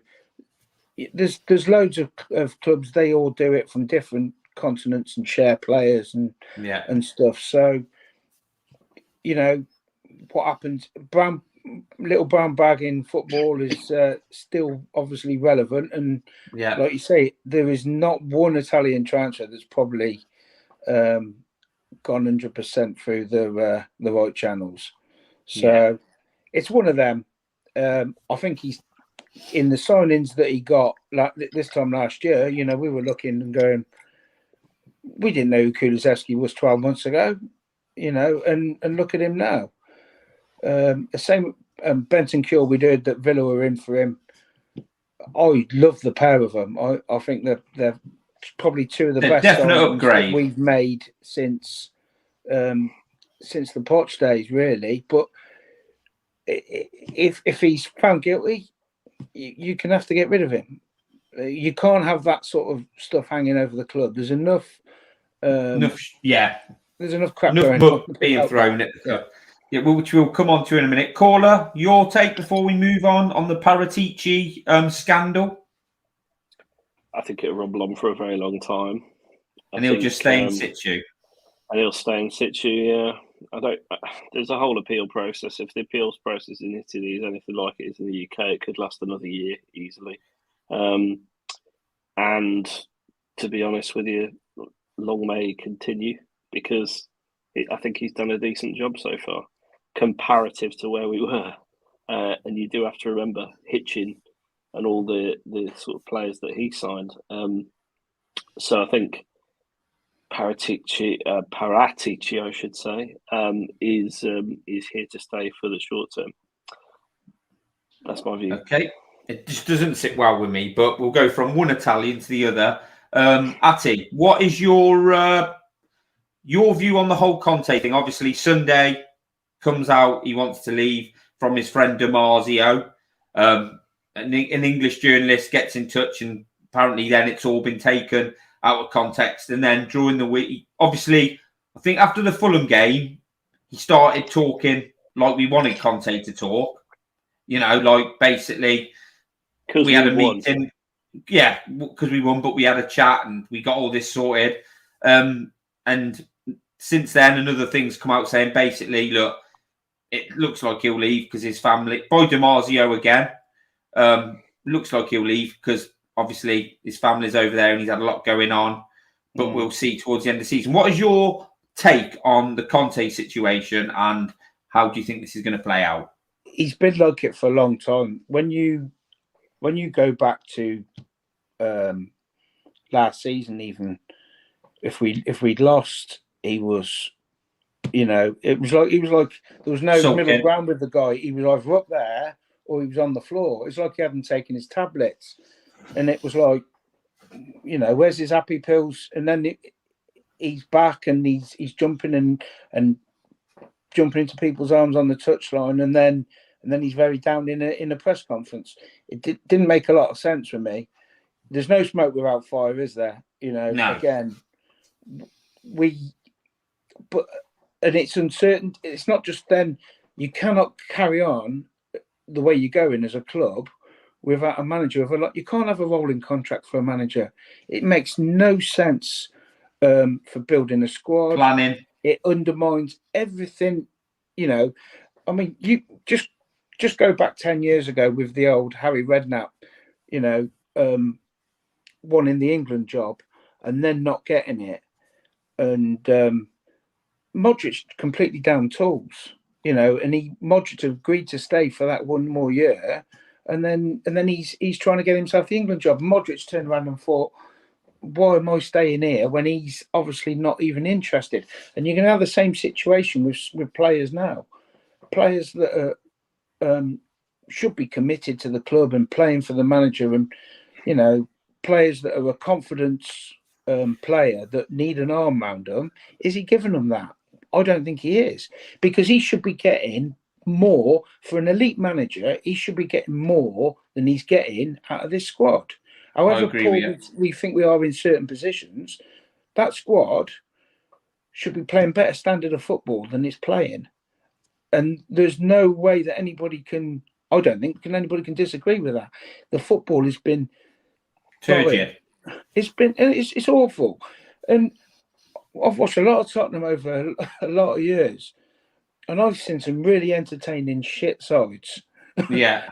You know, to put it bluntly, I've walked away from 4-3 losses and thought, do you know what, we played really well today. And I know glorious failure, that was called trophies, but we're now no closer to winning trophies now than we were under Poch. And at least that was a standard. It was a football that we could get behind.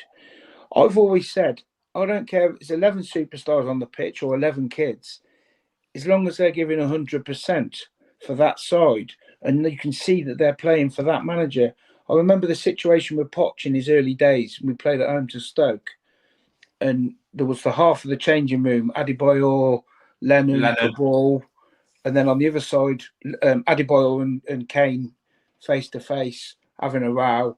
Half the changing room's behind Kane, half of them's behind Adebayor. They never played for Tottenham again. He got the paw out of that changing room. I don't see a Conte DNA on this side. And I know it comes down to money and he wants elite signings and this, that and the other.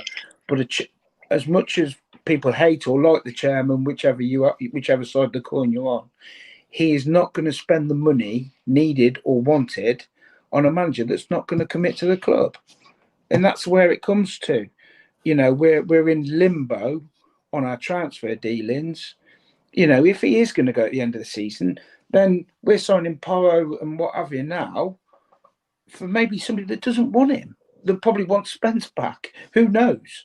We don't, you know, you've got to have certainty. He's either got to sign a long-term contract or go now.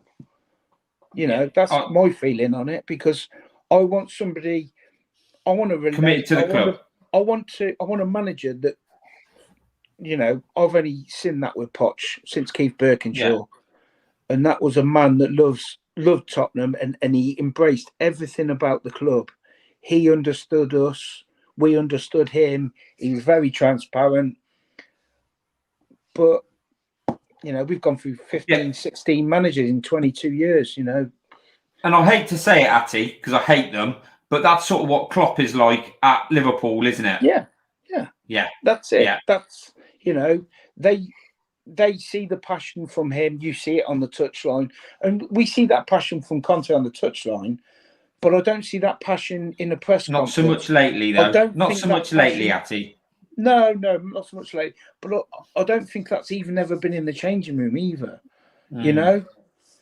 Well, when DiMarzio put that tweet out, that when he used the word "there hasn't been the spark," that for me, I'll just come on to Isaiah now, Atty. How can you have a spark with 60,000 people singing Antonio? You know, we've tried to. We've wanted it to work with him, you know, and he, like you said, the guy's won virtually everything by European Cup. He's a winner everywhere he's been. Now, this squad, like we said, we got in Bentancur and Kulusevski back end of last season, and we went on a nice roll. Now, I'm praying to God that we go on that sort of roll again from now to the end of the season.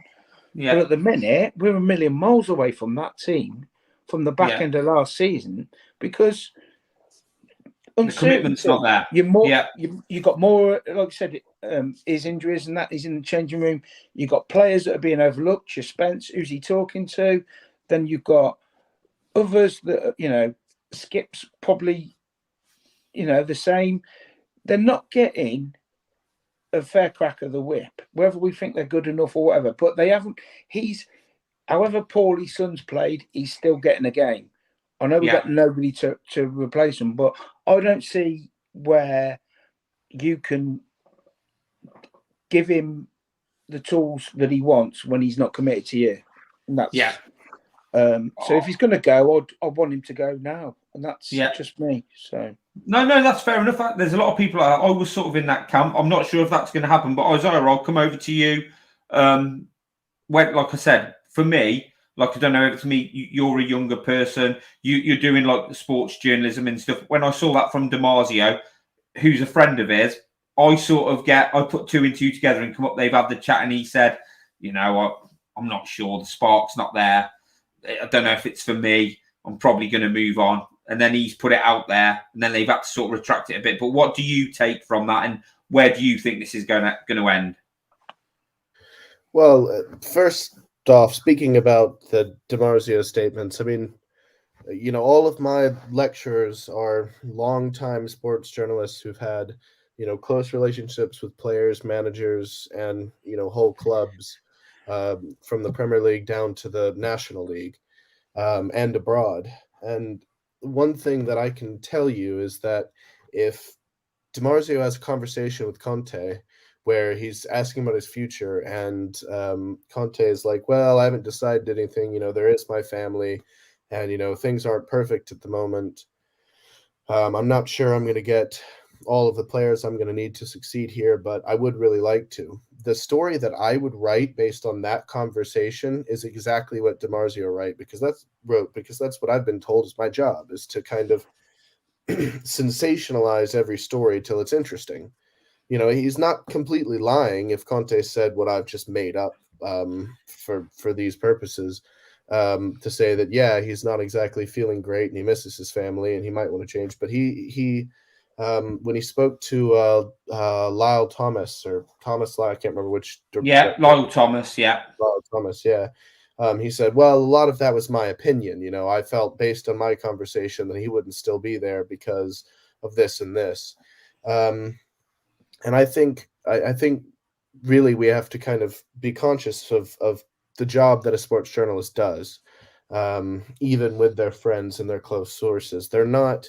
It rarely is what they say absolute fact. And so when I read something that's been translated from Italian to English that states something with absolute certainty, I'm automatically kind of like, I wonder if that's exactly what he meant to say. Also, in terms of Conte's like overall what Conte is getting out of our squad, I think what he got out of this squad the back half of last season is about the best you can out of this group of players. And it's not gone that way this season, but at the same time, he can't control that Son's had this massive dip in form. And eventually, Eric Dier can have a great run of games, but we've watched that same guy since he was 21, 22, go through these great runs of games and then drop off. And when he was that age, we all said, well, he's a young player. He's going to get better. Eventually he'll find that consistency, but he never has. The same thing goes for Ben Davies. He has a great run of games and we're all thrilled with him. We want him in the team every week, and then it drops off. There are those guys, like we talked about last time I was on, that there are those guys who are still around who have been through, we've said these same things. Well, he should be getting more out of this squad. We said them about Nuno, which was true. And then about Jose, about Pochettino towards the end. Well, he should be doing better with the players that he's got. And to be fair, a lot of those guys are still here, for better or worse. Same old shit. Doing the same old shit, exactly. So you can only say that about so many managers. Yeah, the only thing is though, apparently we won the transfer window in. Don't, Matty. We improved from that back end of last season, and we're supposed to have bought in, the players that everybody was hailing it. The transfer window. That's a nonsense transfer window. That was a nonsense. I got a little bit wound up about that, and we'll go because I don't want to big up Arsenal, but I said Arsenal have improved with their window. They've improved their first 11, which they obviously have with Zinchenko and Jesus when he was playing. I know he's injured now. So I was saying that's winning a transfer window, improving your first 11. We have improved our squad. We did improve our squad, undoubtedly. but all this winning the transfer window is a load of old bollocks anyway, in my opinion. But Caller, just before for you, mate, Conte, because I just want to move on to the board. So obviously everybody knows that we do discuss the board before the end of the show. So if you can just give us where do you see this Conte thing going? I can understand why the board aren't backing him, although they appear to be now with signing Porro, to be honest. Yeah. I thought we had a good summer window, by the way, Matt. So, I don't know about won the window because that's just a load of bollocks, but it looked good on paper.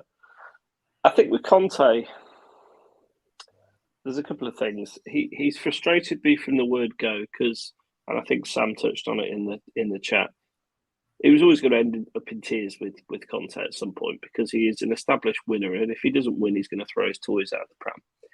But he's always, from the word go, talked about the club and himself in two separate things. Now, when you see a really joined-up manager like Pochettino was with us, it's him and the club are one and the same. So that language has always frustrated me a little bit with Conte and says, actually, I'm doing you a favour being here. And that winds me up, to be honest, because Tottenham Hotspur are bigger than any manager. Yeah, bigger than any player. As far as I'm concerned, that is the case. So he's always wound me up a little bit about that. But I think you've got to bear in mind Conte's lost 3 people who are very close to him. Family's still in Italy. Family's still in Italy, Paula. Which is a choice, by the way, because obviously I'm sure it's a personal choice. But when you lose your fitness coach, if you look at our form after we lost Ventroni, our form dropped off a cliff. I think we lost 7 out of 9 games. So that has had a massive impact. And I think, obviously, Gianluca Vialli, one of his close friends, died the other week. He's on his own in England. He's probably feeling a bit shit, to be honest. And I think that's probably why he hasn't been bouncing around on plus things aren't going his way on the pitch. So he's not likely to be himself, is he?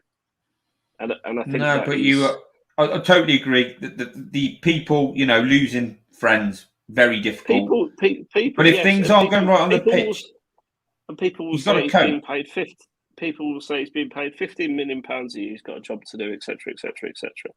Which I completely get that, but he is only human. So it's understandable. He's been through a really difficult time. I think he's probably taking some time. I think this is the truth of it. I think he is probably taking some time to evaluate, does he want to be here? Does he genuinely want to be here? And I think you see that come through. Yeah, the job he's doing he'll have to do at Spurs is not a job he's had to really do anywhere else, is it? Job. No, and it's like, maybe you, Vay, to be fair. Yeah, but it's a big old job, and he's an emotional guy, isn't he? I don't want Conte to go. I want him to stay. Just to be really clear, I want Conte to stay and be a success. He's a world-class manager. Like, you've seen what he can do with every club he's been at, and I think if he gives himself the time at Spurs and commits to it, then I think we'll get somewhere. But I just sense it going the other way, if I'm being really honest. And as to Darren's point, if he's going to leave at the end of the season, he may as well leave now. Get Tuchel or get Pochettino in and get a bounce till the end of the season. It's but like for me, I prefer him to sign a contract. Yeah. I prefer him to sign a contract. But it feels like one of those, you meet a bird on holiday. She lives at the other end of the country. Here we go. And it's like long distance relationship. Does it actually work? Short term, maybe, but long term, there's not going to be a lot of love there when you're both going out every weekend and there's other options. That's how it feels. That's the way it is. I want somebody. It feels like we're the ugly. I want somebody to manage our club that loves Tottenham like we do, and I know that's very difficult. And like you say, I do want Conte to succeed. I don't want him to be another elite manager that's failed at Tottenham, but it's. I think, like Paula said, I can only see it going one way. Unfortunately, it feels like we're the ugly girl that he's doing a fake dating. The one he's put up with, and then the lights have come on at the nightclub at the end of the night, and he's actually seen us for what we really are. Yeah, exactly. Yeah, I want him to succeed, but I don't think he will. I usually sort of make my mind up and then sort of stick to it, and I don't think it will. I think he haven't heard the fans calling his name singing his name as much lately as well. They did on Monday. They had a couple of chants of it, but it's away fans though, Gibbo. Away. I just sort of think after I heard those comments on Monday off him, I'm just hoping he sort of thought, look, if I'm here till the end of the season, I'm going to give it everything. I'm going to give it everything to do whatever I can to get this team as high as they can, and if we can win the FA Cup and go as far as we can in the Champions League, great. And that's what I'm going to do. And if that happens, that's fair enough. But a lot of people have their own opinions on it, but I can only see it ending that way. But it's only ever going to earn that one way, end that one way with Conte, because he's a win now manager. Yeah, and even if he won something, the chances are after 2.5 years he'd be gone. Short-term fix, yeah. But so we're hour and 45 minutes we've been going for now. Come on to the final bit of the show. I know Darren's been wanting to speak about this, so we'll start with Darren. There's obviously first time on Monday. I really heard the "We want Levy out" chants at the Fulham game. I hadn't heard those before.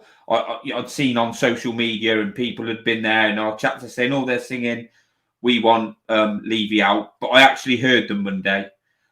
So, Atty, and I'm going to come into this, and before you give your opinion, I'm going to say I've known Darren for a long time, and a few years ago, Darren was a staunch Levy inner, to the point where I used to see him argue with people that Levy I've argued with everybody and fell out with people that Levy was doing a really good job. This was before the stadium build, and even back then, I was probably more like, mate, I don't think this. I mean, I don't think me and Atty have ever, like people do now. We always used to discuss about players and stuff, but he was a Levy inner. Mate. And where are you now, Atty? I've been 40 games a season since me and you first met in the early 90s, and I could see the bigger picture in the earlier days. And if I go back to when we played Club Brugge in the UEFA Cup, as it still was then, in about 2005 under Yol, and it was a full house and it was bouncing, and I thought, do you know what? We're back in Europe. Tottenham are back where they should be in Europe.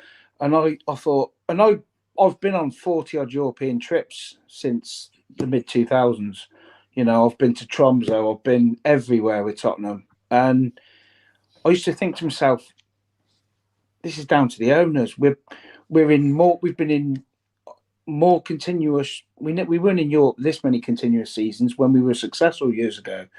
And I got to a point where thinking, you know what? We're consistent. We're in the top 5 or 6 mix. This is fantastic. And then Pochettino comes along. He was a dream, wasn't he? I don't think anybody else can say any different to that. And some people do, but I know what you mean, yeah. I love the man, and I don't think I've ever been so gutted as a Tottenham fan the day we sacked him. He said about a rebuild, he wasn't backed. All right, people can say he bought on Ndombele and all this, that, and the other. But he wasn't backed. He knew what he needed, and he wasn't backed. And that was my first chink in my armour with Levy. Atty, I just say, it wasn't, when you say backed, I don't think it was even just bringing players in. I think there was players who had been successful for us who he probably wanted to move on, and the club didn't move on either as well. But from that moment, then you go from going down that path with a player that with a manager that can follow your structure, which is building players, building a side, promoting youth, etc., which is what Levy's always liked because it makes him money. And then you go from that to an elite manager in Mourinho that, in my opinion, when we got him, he's a dinosaur. He was a dinosaur. He's a Chelsea dinosaur.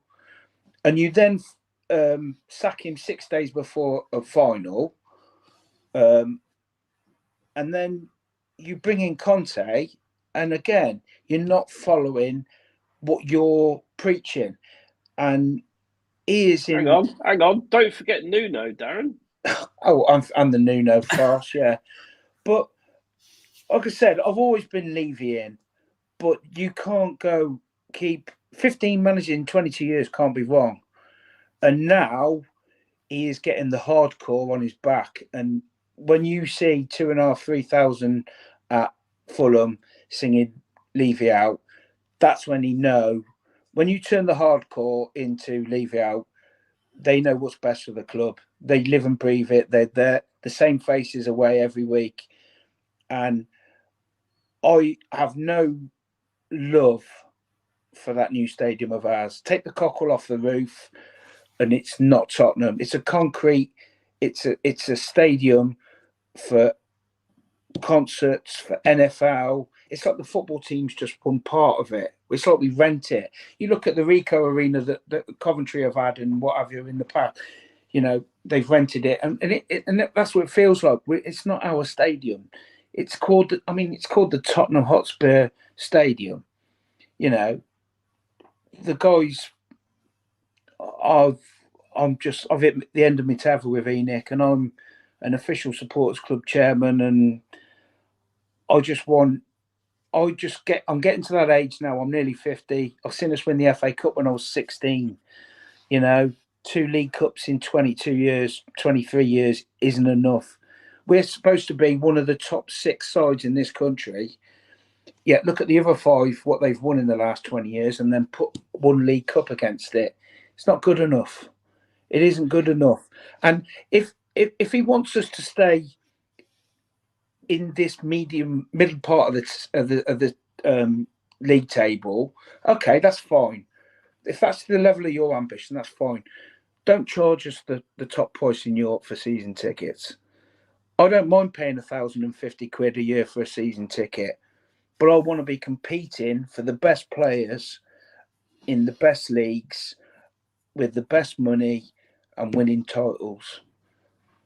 And that's where I'm at, unfortunately. I've just got to a point where I've had enough of the man. And I've met him a couple of times and he seemed nice enough. But I've just got to that point now, the frustration.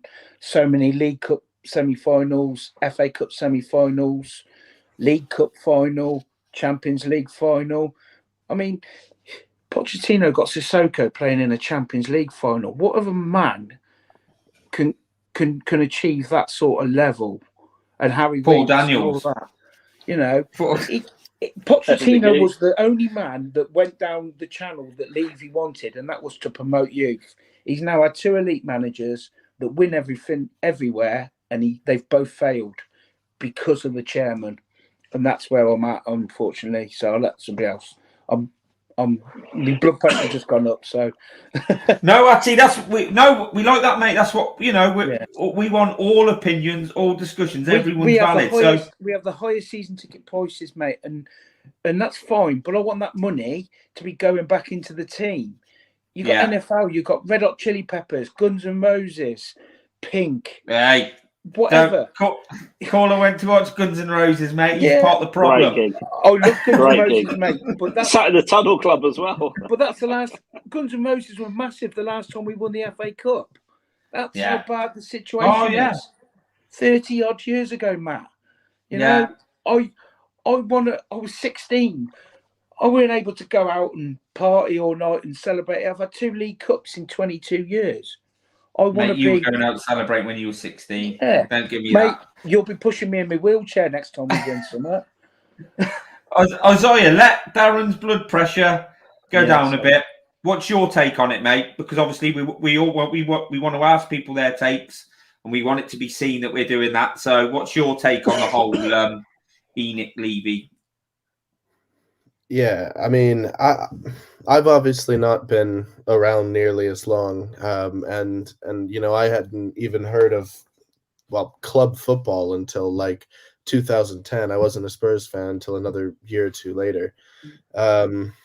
So I haven't had the longevity of experience with Enic and Levy that you all have, but I've definitely gone back and forth, kind of riding the tide of the mood of the general fan base on Twitter and Instagram over the years about Levy and Enic. I think in terms of the stadium, I think we had to kind of move on. All of the football world is kind of having to upgrade facilities, better training pitches. It's a draw for players if we went after any top players. But I do think it's something that you kind of just have to do. But I think the reason people who went to a lot of games at the Lane, like you guys did, don't feel very attached to the new stadium, because I never got a chance to go to White Hart Lane. Don't feel very attached to the new stadium is because everything that's happened in it has been sort of back and forth. The best moments are individual league matches, really. There's been no really huge, well, maybe one really huge Champions League night, but we haven't won anything. There hasn't been that sort of connection with the Pochettino kind of vibe, to use a stupid internet word. Yeah, no, fair enough. Around the club. And in terms of Levy, a lot of people would say that he doesn't care about the club. He's just in it for money, and Enic are taking all the money out of the club.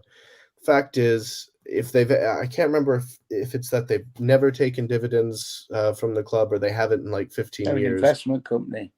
But so it's not like, Joe Lewis and Daniel Levy are sitting there filling their pockets with the revenue, but they are very focused on growing the overall value of the club, and that is going to, as an investment company, like you said, that he's done a great job. Supersede the what they care about happening on the pitch. They want the football club to be worth as much as it can be. Yeah. And if that can come with some trophies, they'd like that. But bigger than that for them is always going to be, what's the valuation of the club? What does that mean for my investment portfolio?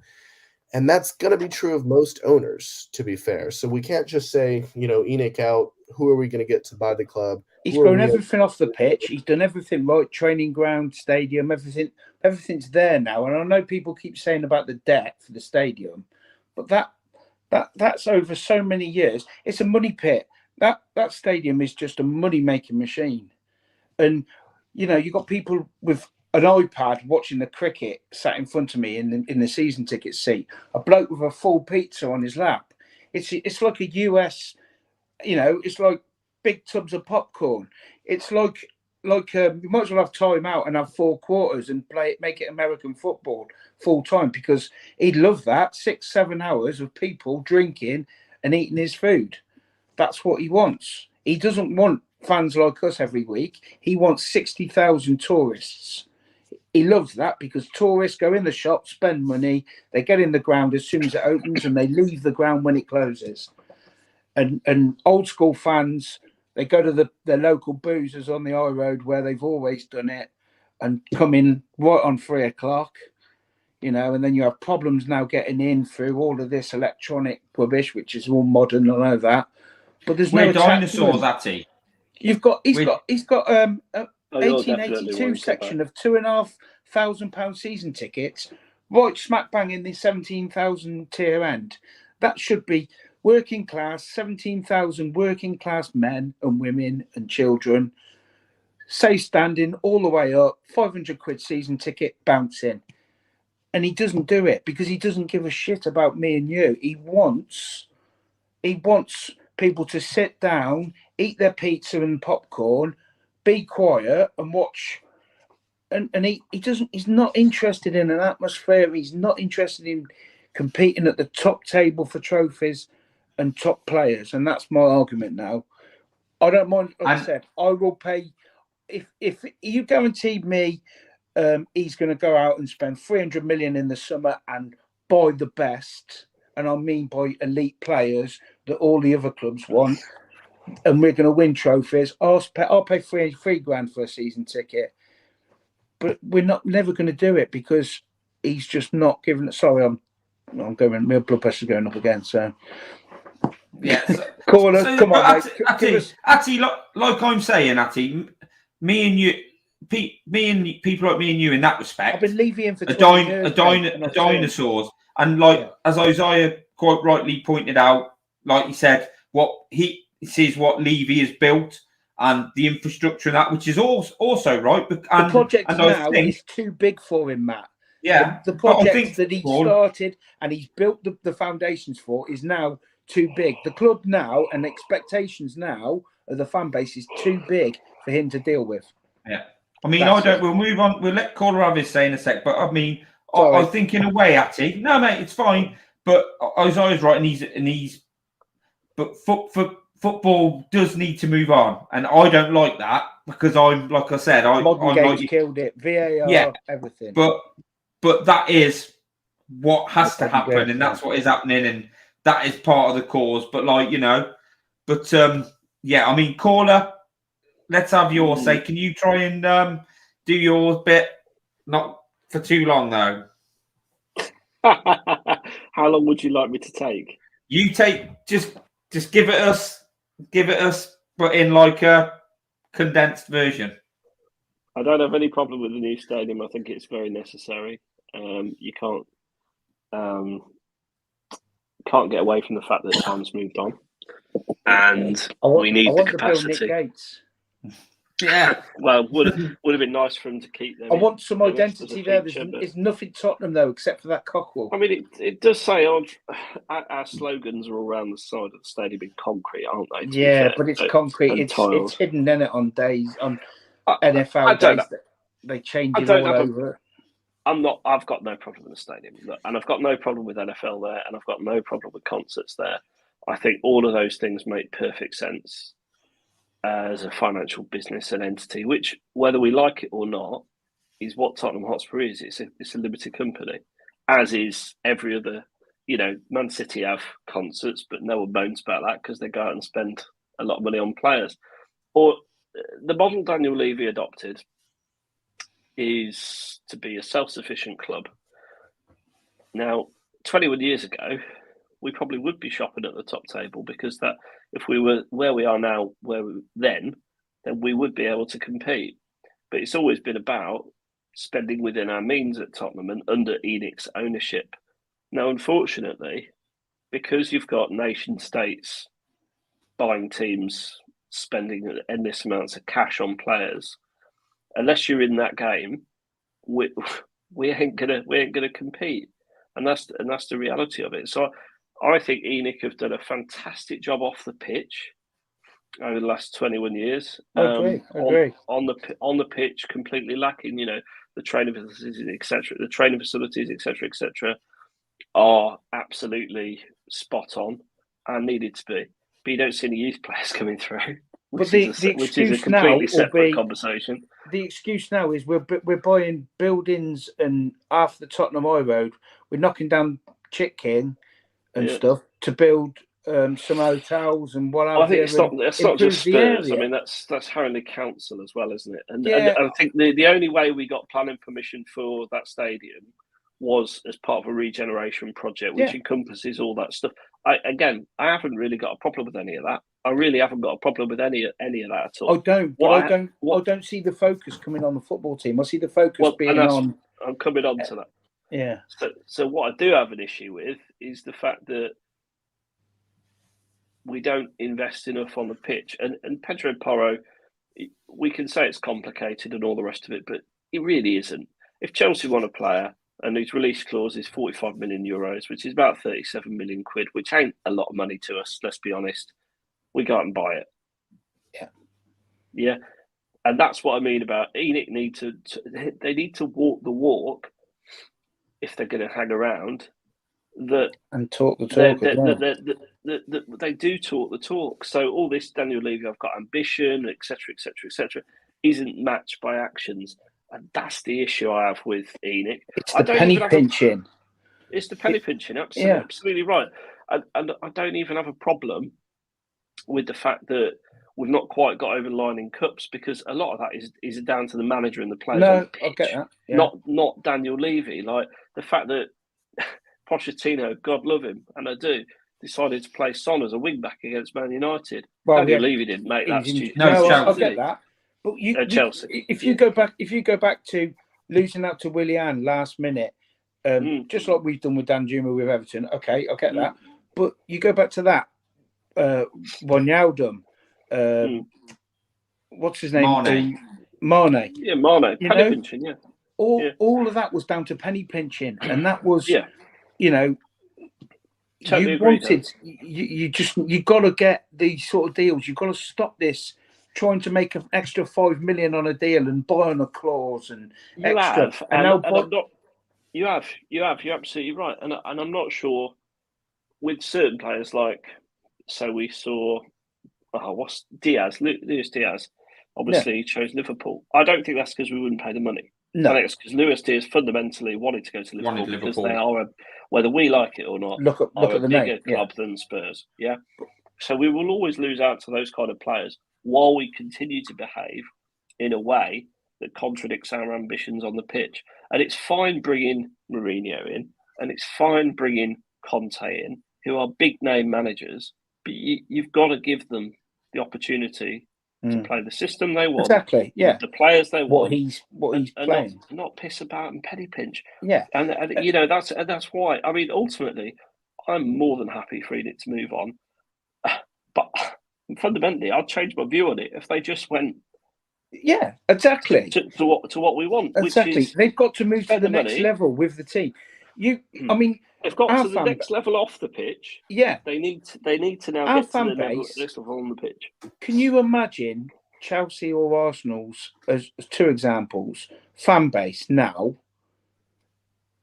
if they had had the success that we've had for the last 22 years, or lack of success? Because our fan base... Chelsea didn't really exist before Bryan. Exactly. We know that. But they didn't exist when, about the same sort of time as Enic took over. But you look at, would those two clubs be getting 60,000 every week if they weren't successful? And Chelsea 100% would not.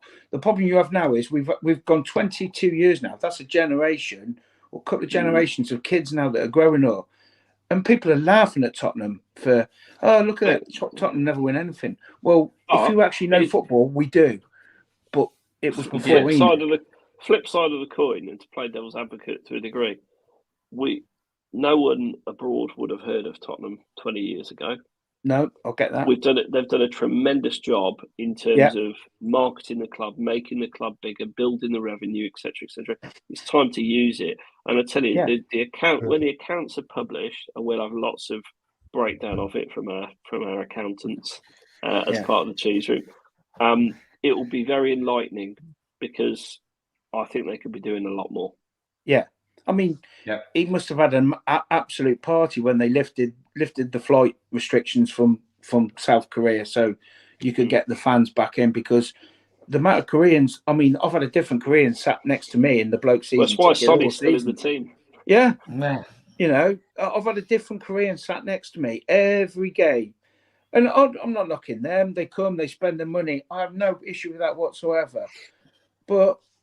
There's a point. We're at a point now where he's on a flipping point. He's got put to up or this shut summer. up.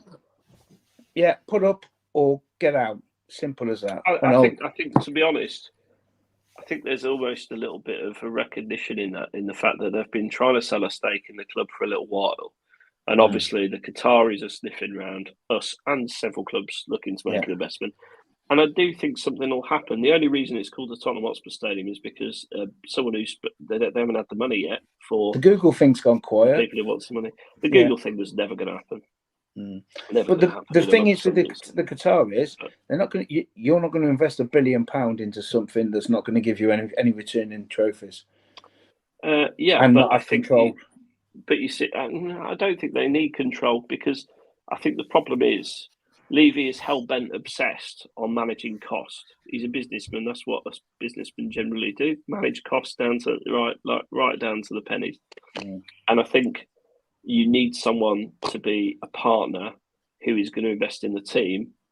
If the self-sufficient model can't compete with the likes of Manchester City, the likes of Manchester United, just by the fact they have such a huge turnover, it just gives them so much more scope in the window. But they've got to win stuff, so that the Luis Diaz's don't go to Liverpool because, Liverpool win trophies, they're massive, got a huge history, etc., etc., etc., and they're winning things on the pitch. And that's how you turn transfers like that around. And then, So Isaiah, got to have the investment. Got to have the investment to summarise. So Isaiah, to let you finish off your point, are you Enic in or Enic out? It doesn't matter, mate. Whatever you are, you give your own opinion. I would prefer to keep owners who want some sort of self-sufficiency, because I just don't see the like intrinsic value of winning things with an ownership group like Manchester City or like Roman Abramovich. Not on any moral grounds about those countries, as much as it is just, it's not as much about your football club as it is about the amount of money your owner has. And so, yes, I would say I'm Enic in, as unpopular as that will be. Fair play to you, mate. That's what I like to hear. Coming up, having your own opinion. That's what we want on here. Atty, I'm going to take it that you're Enic out. I think Darren's internet has crashed. Caller, so what about you? In or out? Out, yeah, but I think it's a little bit more. It's not going to happen quickly. No, it's not. It would be the summary, and I think anyone who is deluding themselves into thinking it will, or a few protests will impact them, then I think you're kidding yourself, because they've been in charge 21 years. They're not going to shift off until the money's right. That's the fundamental. The best thing to do is let someone get a 15% stake in the club, which they are trying to do, to be fair. And then hopefully they will gradually push that percentage up and take over. Yeah. Well, I think it looks like it's time for change. Time for change. Yeah, that's how I feel. Time for change. Time to Enic have done a great job, but I think if we want to progress as a club, then I think Levy either needs to step aside or we need to sell the club to someone with deeper pockets, because I think they've taken the club as far as they can go. Yeah, is what I would and say. they've done a good job. They've done a good job of taking it as far as they can, but we need to move on now. But I mean, we've been going 2 hours, 12 minutes, 112 people watching. If you haven't hit the like button, please hit the like button. But Isaiah, thanks for coming on, mate. It's been a long one tonight, but plenty of discussion. Thanks for having me. I hope you've enjoyed it. Yeah, cheers. Thanks for having me. I'm sure you'll be back on again soon, mate. And not glad to have you on. And caller, thanks for dropping in, mate, and giving us some extra opinions. Appreciate that. Always a pleasure. Never shy of one. So, I think we're back on Friday. I don't know who we've got on. Caller, are you hosting on Friday? We'll be back Friday. The plan is for me to host as it stands Friday, Gibbo, yeah? But you never know, you might get a call up. I can't do Fridays, mate. I'm busy. Friday's my night off. Spend with my wife, watch a little bit of telly, a little bit of Happy Valley, a little bit of Yellowstone, something like that. So Happy Valley, Happy Valley. So all I've got to say is, folks, thanks for watching. Keep following us on the socials. And as always, come on, you Spurs. Come on, you Spurs.